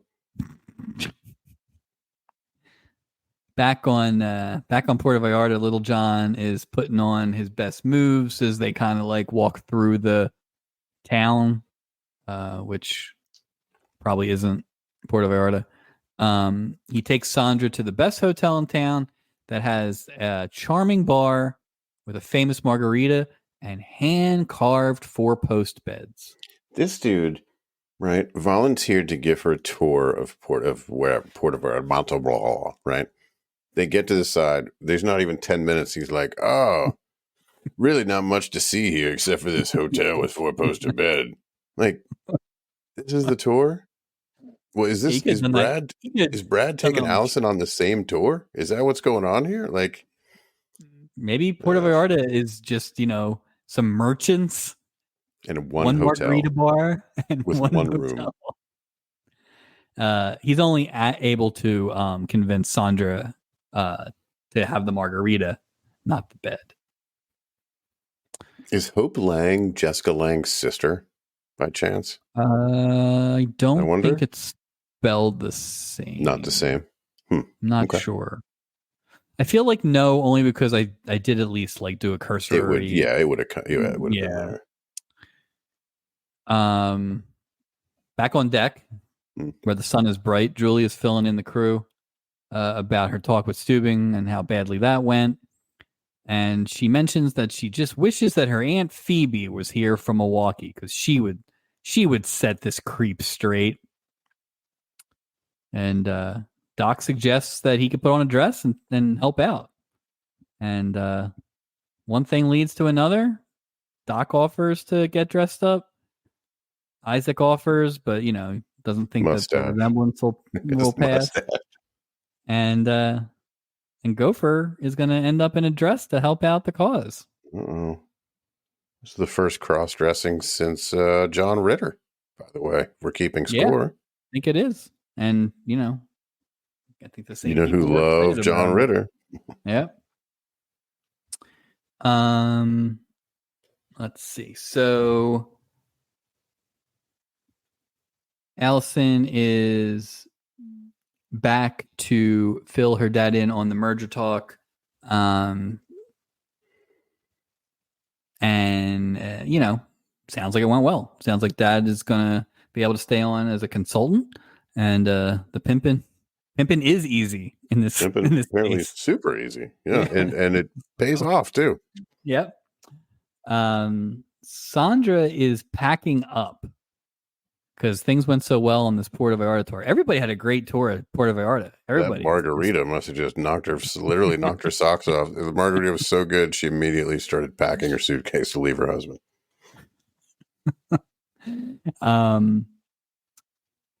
The dad, Martin's business name number 1, does finally level with his daughter a little bit. He's like, wouldn't you rather be with Jim than a guy like Brad? And Mackenzie Phillips is like, no, Dad, I like Brad. And I'll give him credit for this. They don't do like one of those things where the scene's heading out and she kind of looks in the camera or something like that.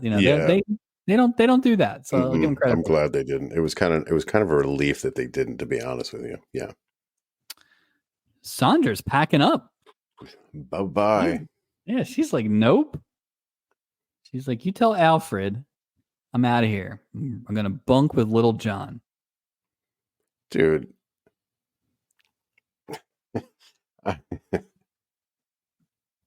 I just can't imagine, like, that Alfred guy was a lot cooler than I would have been. I promise you that. Yeah, but would you have been dressed like he was? No, I Those would not have been white dressed. pants. I mean, no, definitely not. Because you don't want to, get tackled into a pool with those white pants on. Just saying. What are the dynamics, like the actual like practical logistics of it, right? You have gone on the cruise with your wife. Right. Well, right. Right. And then she leaves your cabin to go with your enemy. Right. And then what happens? Like, where are you going after the cruise? Are you going home? Right. He's gonna be like, we have one car. What are you doing? We don't yet. We have one refrigerator. Like, we have one everything. I don't know what. We sleep in the same room. What do you? And this was before like prenups too. Oh yeah. So Alfred's probably like, go ahead. Yeah. Go ahead, have fun. You'll never get a dime of this Newberry Publishing. Well, it's funny. He was fine when she was going to, Mexico on a excursion for the day with him, knowing he's a piece of garbage. She was fine with him going to have drinks with him and all this other stuff. And now she disappears for X amount of time and then shows back up at the room, like all dressed like, oh, where were you? I'm sure she wasn't like, I was in Mark Littlejohn's room. Like, there's so much weirdness going on here. Allison shows up to apologize to Jim, and says she'll never do anything like that again. But Jim's like, nope. We're not. Can't fool old Jam and Jimmy Warren. Jimmy Warren. Fool me once, fame on you. Fool Jam and Jimmy Warren. Shame on you twice. So this was taking place outside, and this is like the last version of it's just business and all that stuff. And Mackenzie Phillips knows she's wrong, right? She's trying to apologize, but she knows she's wrong. It's not much of an apology, but yeah. But here comes Brad, who's like, who's your new friend? Let's make him an old friend. How about that? And he just gets those lips going. Brad's like, hey, merger. Come here, merger. Jeez. And they, there's some smooching, and that's the last thing Eric Estrada sees as he walks out the door is just his lady love just getting tongue bathed by Colin's machinery. So. No kidding. Old BC man grabbed her face too. Did the whole let me grab your face and turn it towards my face and get the smooch on. It was a forced smooch, but wasn't that forced? Remind me of the Karate Kid one. Ring the bell. It is fight night on the boat. Here we go. Sandra is getting drunk on the deck. And Alfred shows up, as we said, in his white pants and his little black sweater with the stripes on it and a gigantic collar. This guy is yacht Huge ready. collar. Yacht ready. If anybody's dressed for a fight, it's Alfred Newberry. Jeez. Most likely to not get into fight by the way he was dressed. Yeah. Alfred starts talking shit to Little John and kind of to Sandra, about, all that. And Richard Mulligan is apparently a charter member of the, was it Any Marriage? Against Marriage Always. Yeah. And with that, Alfred sucker punches Richard Mulligan right in the face. And we are breaking loose. We're off to the... all hell. Yeah, this is all... Oh, it just punches. And it's funny because they zoom out So I immediately am like, oh, this is going to get real violent. You're just going to have a couple stuntmen with wigs on, just really legit throwing like worked punches and things like that. It's a lot. Like I tried to keep up with the highlights, but there's a lot of. They really did put a lot of extras into this one. Well, I thought it was funny here. There's clearly no security on this boat. Oh yeah, Like, what if all hell breaks loose? like legitimately. Who's going to Yeah. stop? Yeah, well, the two people who tried to stop it got punched right in the face, so Right in the that didn't go face. too hot. Mm-mm. Highlights include Isaac trying to break it up. He gets nailed by Little John That's right. pretty quickly. Yeah. Which sucks because Little John hitting a bartender probably that's the irony of ironies, right? Yeah, not cool. Not cool. So this one got confused. Sandra comes over to try and stop it, but then they all end up in the pool, all three of them. The worst pool ever. Did you see how low the water was? Yeah. Yeah. Like, what is because this? Is this really a pool? Because they almost like just kind of topple. Yeah. Like, yeah. And then Stooping. Oh, stupid Stooping. I forgot about this. He takes it. You see him sell that hit? He was selling it like that Shawn Michaels match against Hogan years ago. I have the same note. It's like Mr. Perfect and Shawn Michaels in 1990. Yep. Good Stooping Lord. runs down, and this is. I think I have isolated what I hate about Stooping the most. What bothers me about him the most. Good. I'm all about it. His captain cosplay, where he immediately runs down the deck and he's like, "This is your captain. Yeah. This is your captain. That's an order. That's an order." They're like, whatever. Kick rocks, Merrill. They punched him. He did a complete 360 and then fell back. Like he got hit with an atomic drop. It was amazing. Just an absolute great war. Alfred looks like he's going to die at one point. Like he didn't look good. He stops fighting. He goes down. At first I thought he was going to like sucker him, right? Like he was playing possum, but no, he's just gassed. He's got no wind. He's just done. And that's it. Sandra, that's enough. That's enough for her to say love is fine. So what, all she really wanted was Alfred to like either A, take a punch, B, deliver a punch, or C, both in like her honor. And then she's like, okay, I'm good. But like for how long? It's not like this. It's not like Alfred's a changed man. He's not changed. What are you talking about? You think every week he's got to get in a bar fight somewhere? Every week he's got the same crap's going to happen with a different author. Who are you editing this time? Franklin Dixon. It's going to be awful. Yeah. Wait, did you just punch Judy Blume? That's it. That's it. Why are you fighting Beverly Cleary? What's going on? God, it's me, Alfred Newberry. just right in the temple. He's diving on people into pools. What's going on?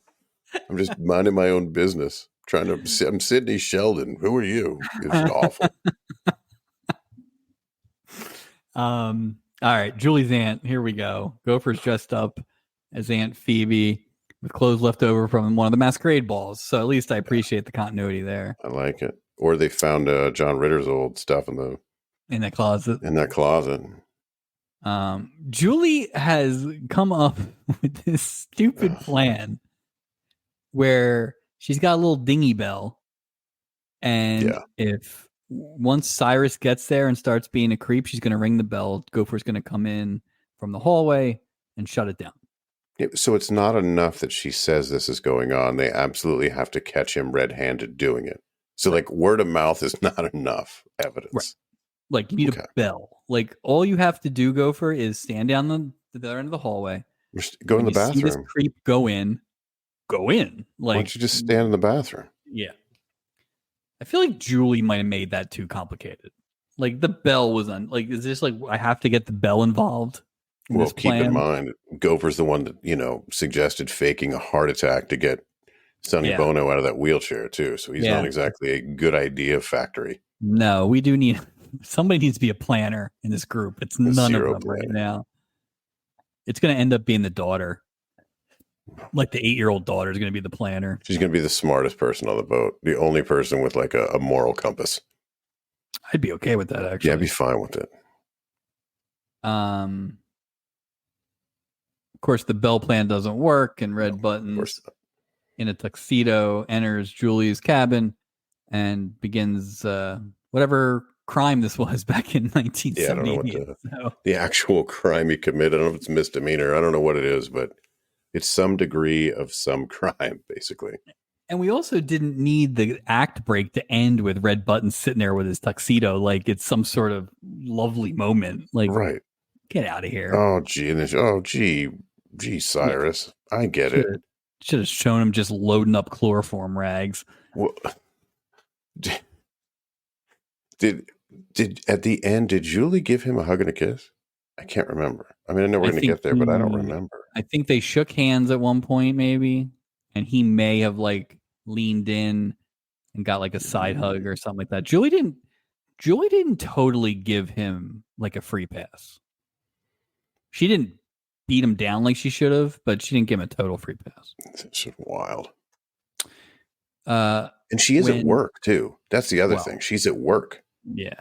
But when Gopher is in the costume and he leaves and goes in the hallway to wait for the bell, he passes Stubing. And he's like, "Hi, darling," or something like that.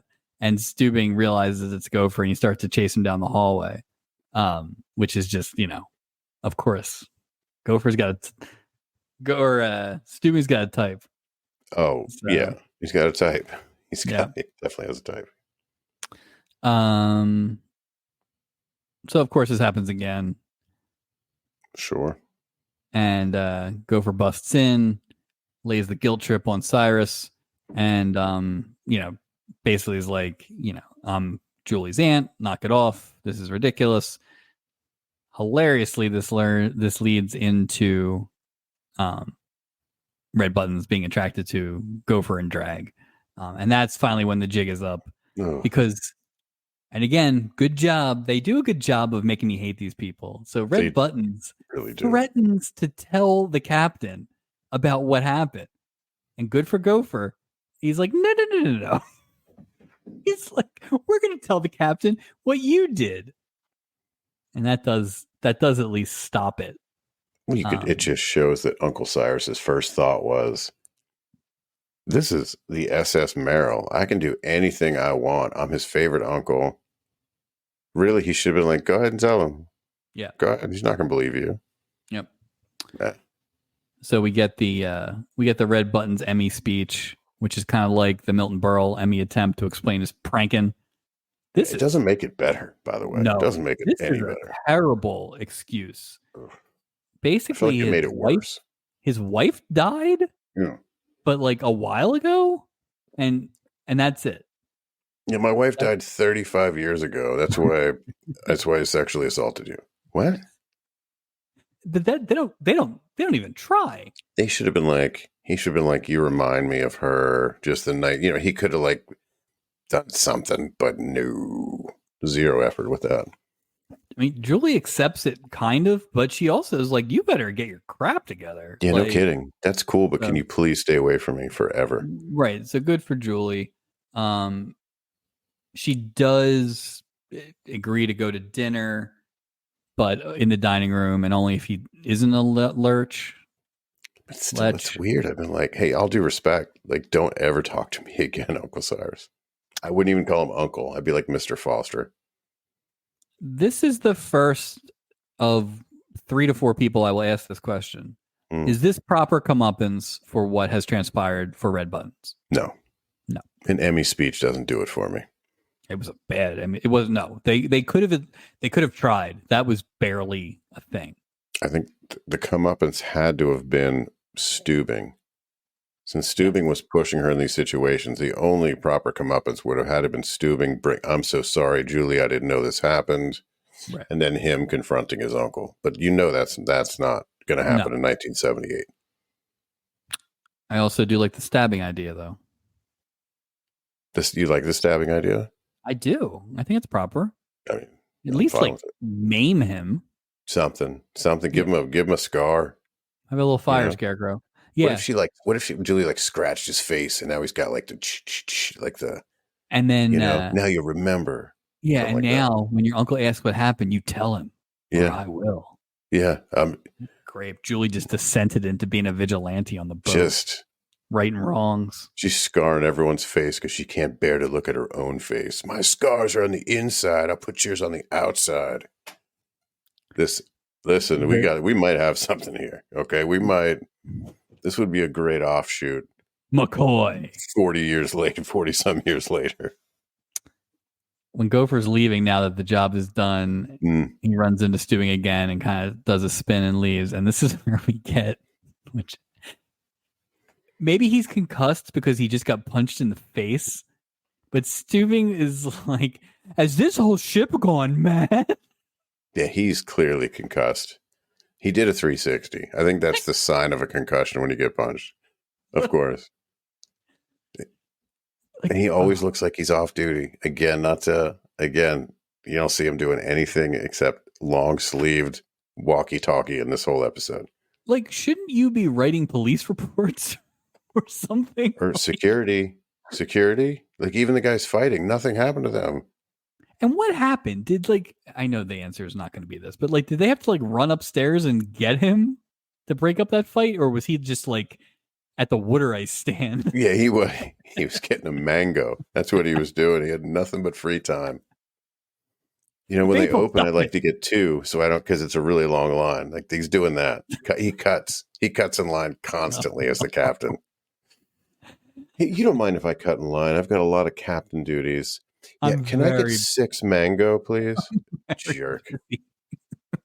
Jerk. Don't let that guy cut in line. This is where Jim gives Allison the ice. She comes over, I guess, to try and apologize again. And he's like, no, knock it off. I'm done. Yeah, get out of here, weirdo. Yeah. You got this thing. Although, to be fair, all Allison did was exactly what she told Jim she was going to do. Right. They haven't seen each other, and depending on who you ask, could be 6, could be 12 years. We don't really know. But still, it's like this anguish we don't have get in his head. This is the first time I've seen you, and you're going to dedicate a song to a person I'd love to get to know much better. Shut up, Jim Warren. What are you doing? Settle down. Good Lord. Act like a professional, dude. Well,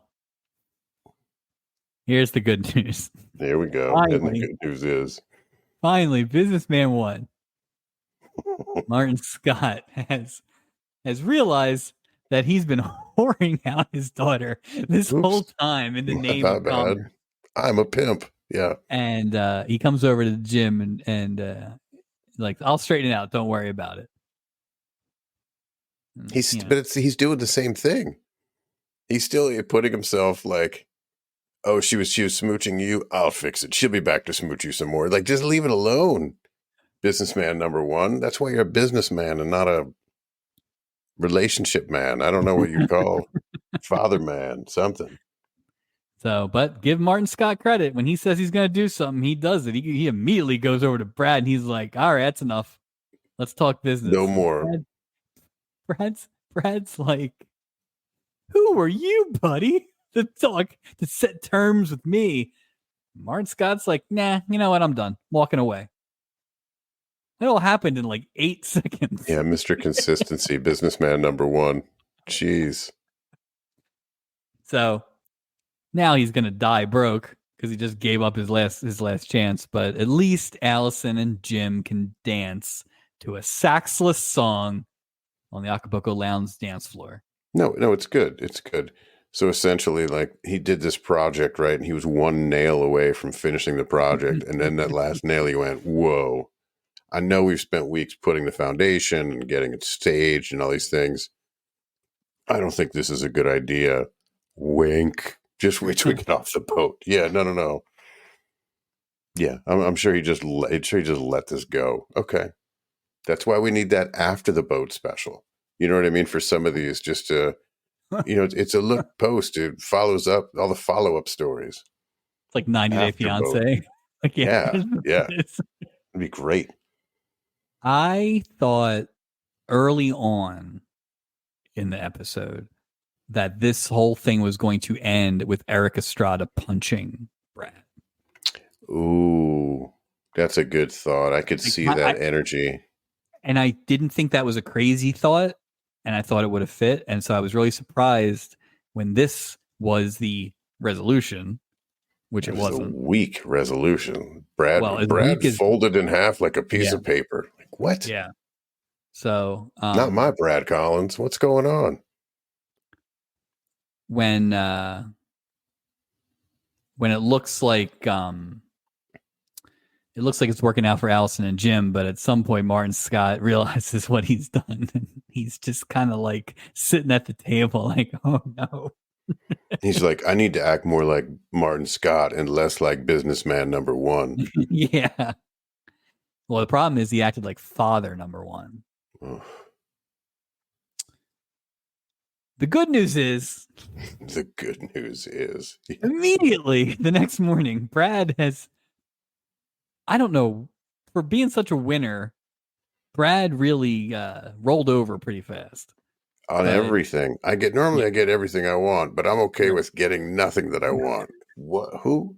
In Is this fact, your I'm twin? getting Is this something I don't want, which is this Jimmy Warren. like Brad? Is this your twin brother, Crad Bollins? Because this doesn't make any sense. He shows up at Martin Scott's cabin. He's like, "Sign this paper." And Martin's like, "What? So- Are you what?" But apparently, what was it that he basically thought that since the daughter went to the mat for him, that shows I've never had kind of that. Yeah, guy he wants to be in business with or didn't something like. make you could just tell they just run out of time on the episode. The punch would have been better. Yeah, it Punch would have would been have been great. better, and then Jam and Jimmy wins a radio contest. He learns to play fast saxophone. That's what he does. I actually thought also it was possible they were going to let Mackenzie Phillips run the company, but nope. Instead, You're talking about Collins everything's Machinery, fine. right? We're talking about big money Collins Machinery. Biggest Sears and Roebuck. That's huge. Proper comeuppance for either Brad Collins or Martin Scott? No, because Brad Collins essentially they just betrayed his own character. They ran out of time or got lazy, and they were just like, you know what we can do? We can just do a 180. Screw it. You know? Love Never boat. mind. Martin Scott, no, because he got the deal. So he's like, oh, well, I got 4 other daughters, so maybe Let's merge some more. let's merge, more merges. Who's the So third yeah, biggest? Who's the third biggest machinery company in no kidding. 1978? I don't. Yeah, yeah, he didn't get it. Neither one of them got comeuppance. Neither one. So that's 0 for 3 in the comeuppance scale so far. The Newberries have made up, and Little John shows up, and he's finished that final chapter, and it is a masterpiece. But Alfred's like, send it to my office. I'm going to have sex with my wife. He says that too. Attention, everyone. Look at what I'm going to say.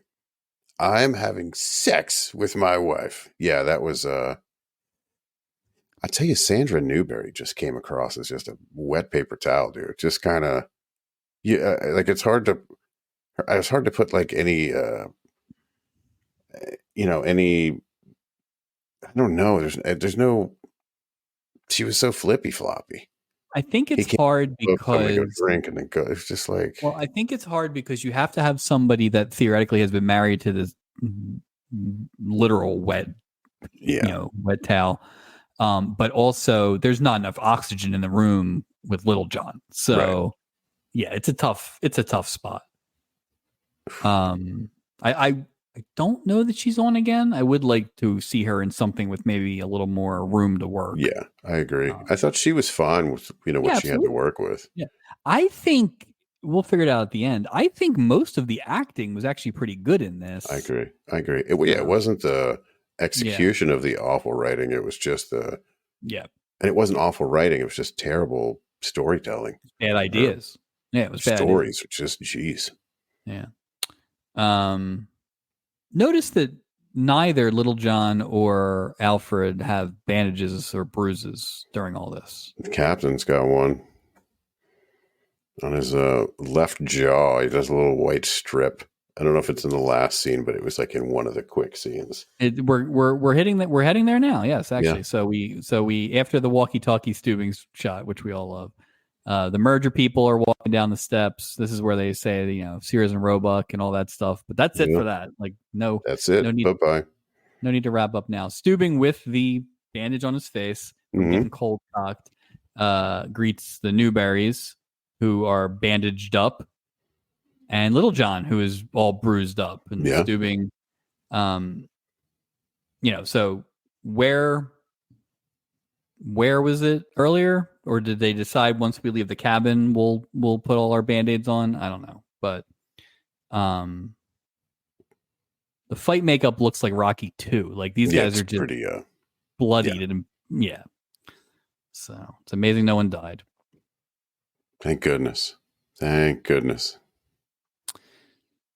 Act 5, which, I mean, they probably ran this like, dude, they stretched this sucker like through 9 minutes of commercials for this Act for 5, this, and and just this little yeah, it was so waste of time. Yeah. Steubing is not wearing his bandages now. Nope. So he's a quick healer. He's got that Wolverine thing. Healed up really quick. Everybody, and I think he's in long sleeves now too, which I don't think he was in the other scene. He wasn't. It stood out. I was like, "What are you doing?" Cyrus asks if Julie has a younger sister, and they go and they end it with like freeze frame credits. They thought that was so funny that's how they're going to end the show. And that's it. That's it. So, did anybody get comeuppance on this boat? No. Little John didn't get the woman, but he finished the thing. If anybody got comeuppance, it was Little John. Because he turned in his last chapter and he got to... Right. Technically, Alfred's thing worked. I mean, everything worked out in Alfred's favor. His wife looks at him more favorably. Because all he had to do was get in a fight, basically. And he didn't lose the fight. I don't know that he didn't won lose the fight, it. I mean, he didn't really win. I mean, is there really a winner when anyone fights? I mean, they hit as many crew members by accident. That's true. So, no charges, no security, no. You didn't see Gopher trying to break up anything. You had Isaac, who wasn't trying to break it up, was like, "Hey guys." Did Richard Mulkin ever hit Newberry? I think I'd have to go back. Maybe a gut shot. I don't want to go back and watch. I'm going to assume yes, because he had the tape on his face. I think we had as many punches landed in this episode as we've had in the history of the show. Absolutely. Not even punches, but like whatever we're calling slaps and all that stuff. But like, it's a history making show for multiple reasons. Yeah. I have to put in best punch. Worst pool. Terrible pool. And a recap for this week. Now, I will tell you, the first time I watched it, I was like, you know what? It's not as bad as I was expecting. But I think the IMDb. I was gonna say, I think the IMDb rating was because of the creepiness, but I think, whatever. As I watched it the second time, I could kind of feel the thinness a little bit more. This is not the best episode. This is not better than last week. No. I think the fact that we liked the other stuff in the Norman Fell episode makes it the worst. Yeah, all ships. Yeah. Yeah. So, just because of the pervasive creepiness, I think the red button stuff probably would have brought it pretty low, no matter what. Yeah. But, and I actually ended up kind of liking the big deal storyline outside of the pimping. Outside of the pimping. Pimping was a big portion of that story too. It was a lot of pimping. But I don't know that I'm comfortable saying it's the worst. We'll put it in there as a placeholder right now, but it obviously was not the best. So, well, I wonder. I mean, we say before about those IMDb ratings, and this is the lowest rated one for the rest of this season. I'd be Yes. interested to see if you and I concur and say, who knows, 5 episodes from now, we're like, I don't know how this one's rated what it's rated. And we've seen that before Yeah. where that number's odd. I'm curious to see if we go lower. Because I got to say, obviously for this season, it's the worst episode. Is it to me, so far, Yeah. right? But is it worse than the worst season 1 episode? No. If you're No. I don't No, think it's so not. either. I It's don't think so not, either. because I think where we really landed last season was the worst ones are the boring ones. Yeah. And this is a lot of Absolutely. stuff. It's not boring. And like we said, there are some things we really like. They took some nice swings. Sure. The crew stuff is very good. Yeah. The acting is very good. I think the biggest crime, as much as we joke about how creepy this is, like the biggest crime when we're watching these is that it's boring and you want it to be over. Yeah. It moved fast. It did move fast. No, I agree. I think it's that's a fair to good call point. I think it's fair to call it the worst episode right now. I would say I would take The Field. I get do that. not think this will win that worst episode. I'll be curious to see if it does. We don't really have much to go on beyond the ratings at this point. That's all we can do. Summaries don't always really tell you. I mean, listen, we knew it said lecherous uncle. Like, we knew what we were getting into. Knew. Maybe we didn't expect the level that we experienced, saw, right. But yeah, I mean, the groundwork was there for an uncomfortable episode. So we kind of knew what was coming. Captain of the Week, Mike. That is a rough one, man. Yeah. I'm gonna say Gopher. And look, the bar is low, but I say Gopher because he was the crew member that stepped up and tried to do something just, to catch Uncle Cyrus doing what he was doing. Because again, I don't know who else. And there was only a few guys to, Well, I think it's good too, because like we said, we really like the crew stuff. Gopher had some funny lines. The doc thing was very funny. The Steubing interaction was very funny. I think that's a good one. Plus, I do think there's a Gopher Julie bond. I agree. That probably is the most consistent thing, because they don't go to the Gopher Isaac thing as much as no. used to. So it's a safe pick. It's a safe pick to pick Gopher, but given the context of the episode, I think it's the only way I can go. As I said, I liked a lot of the big deal stuff. Mm-hmm. I thought Estrada and Mackenzie Phillips were good.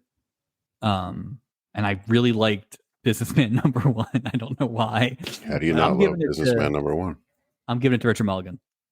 I appreciate. Okay. I'm biased. This is kind of like you with Robert Urich, right? Where you're probably going to give him a couple points extra. Sure. Like, I just really like Richard Mulligan. I thought he was kind of wasted in that first one. This was just like, he had more. Yeah. In this episode. I just appreciate the energy. That was a very fleshed out character, considering what it was. Like, you could see that guy. Like, it didn't feel like I was watching Richard Mulligan. Right? No, I agree. Was watching Mark Littlejohn. Just effort alone. If you look at the amount of effort he was putting into that role versus, sorry, Norman, the Norman Fell stuff we saw last week. I mean, he was invested. You could feel the energy. Yeah, I agree. I can't argue with that. Walk the plank. I'm trying not to say Steubing because that's the easy way to go. I have him in the note. I have him as my third guy. I mean, you're not wrong, but I mean, I got to say Uncle Cyrus is to me the easiest pick here because the guy, it's not like you don't understand like the norms of society or the, what's over the line. I get it's 1978, but the story wouldn't have been the story unless he did cross the line, but he did multiple times. He's just a creep. Just never, it's kind of like when we talked about like, what's his name? Like Buddy Stanfield or something like that, right? You got to give the villainous guys one decent scene. It's like Jimmy's thing about Barry Keys. You got to have him have one good joke. There was no redeeming quality for this guy. They tried to make that speech to be almost like the Which redeeming quality, but it didn't do anything. no, It didn't. no. Whoever wrote the Brad Collins give up business decision also wrote that speech. They were just like, we don't have any time. Just It's just, oh, yeah. It was. There was nothing he said that was like, oh, okay, right. okay. So you were married. All right. Yeah. It doesn't. Nothing Don't know helped. what I don't know what it could have been, but it could have been better.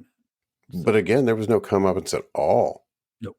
That No. was just like, oh, gee, you're right, which is probably a bunch of nonsense. There was nothing in there that like indicates that a person's going to change because no one really found out other than Gopher and Julie.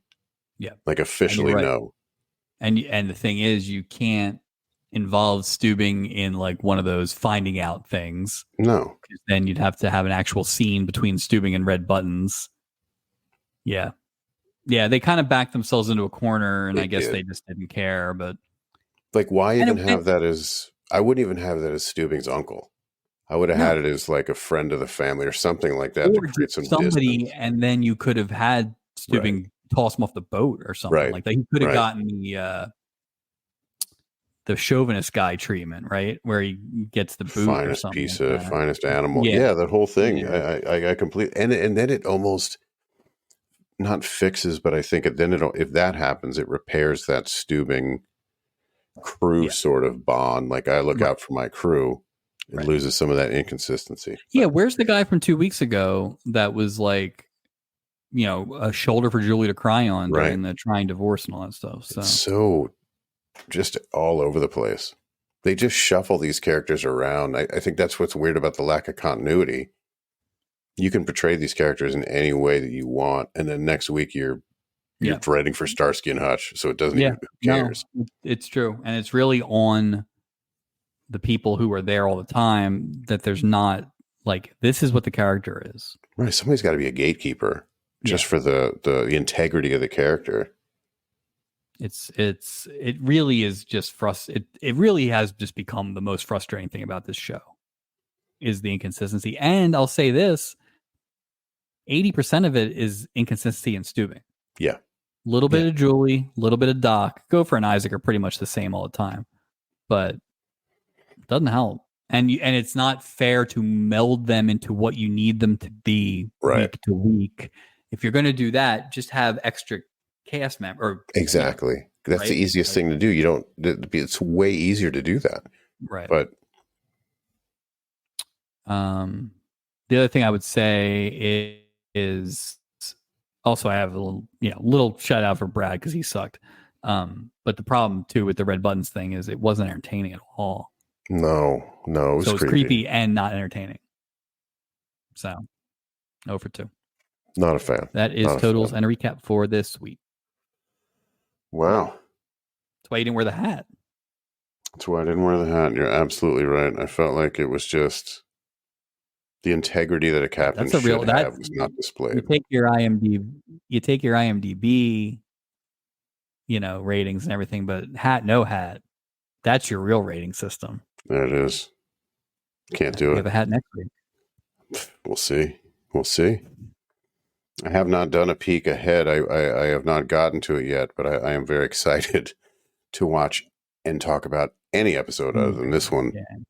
Yeah. I don't think I really have looked too far ahead either. So I do think Tennille is on next week's episode. Ooh, Sans Captain. Wow, he was lieutenant in Tennille. Sorry, Darren Dragon, but plugs. Well, it's oh, sorry, mailbag. Mailbag. Yeah, let's check the old mailbag. Maybe it's in my spam folder.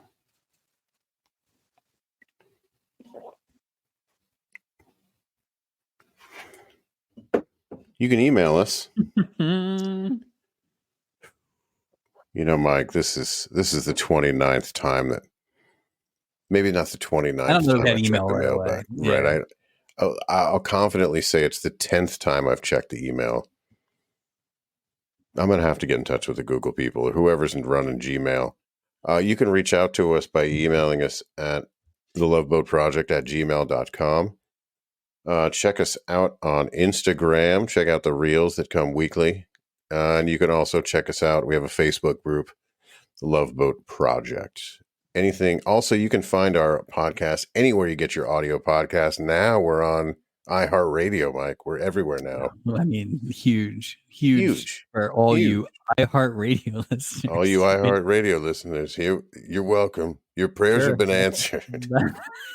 So yeah, we're everywhere. Spotify, Apple, iTunes, Google Play. We're all over the place. And I would also say, yeah, because all the famous podcasters say this, but you should rate and review the show if you're listening. Yeah, that would be great. Let us know. Ratings, reviews. Somebody needs to rate us better on Spotify because somebody didn't give us a 5 and now our rating is low. What's going on? How can you give the number one Love Boat podcast anything but a 5? Yeah, I mean, I don't even know who it was. I'll track you down. Yeah, we'll find you. We'll find you. Send you a nothing really. We probably won't send anything. No. I tell you what, you won't get a discount at our merch store for a Collins Machinery trucker hat. So there's that. That's our first item of the year, I think. It's gonna be great. And the con is really coming together. Hello, Canada. Project Con. Oh, right, we're going to Manitoba, right? That's right. Yeah. That's where our listeners are. All right. Well, thanks everybody for listening to episode 29. It was a real creepy week, but hopefully next week is better. Until then, thanks for listening, and we will see you next time.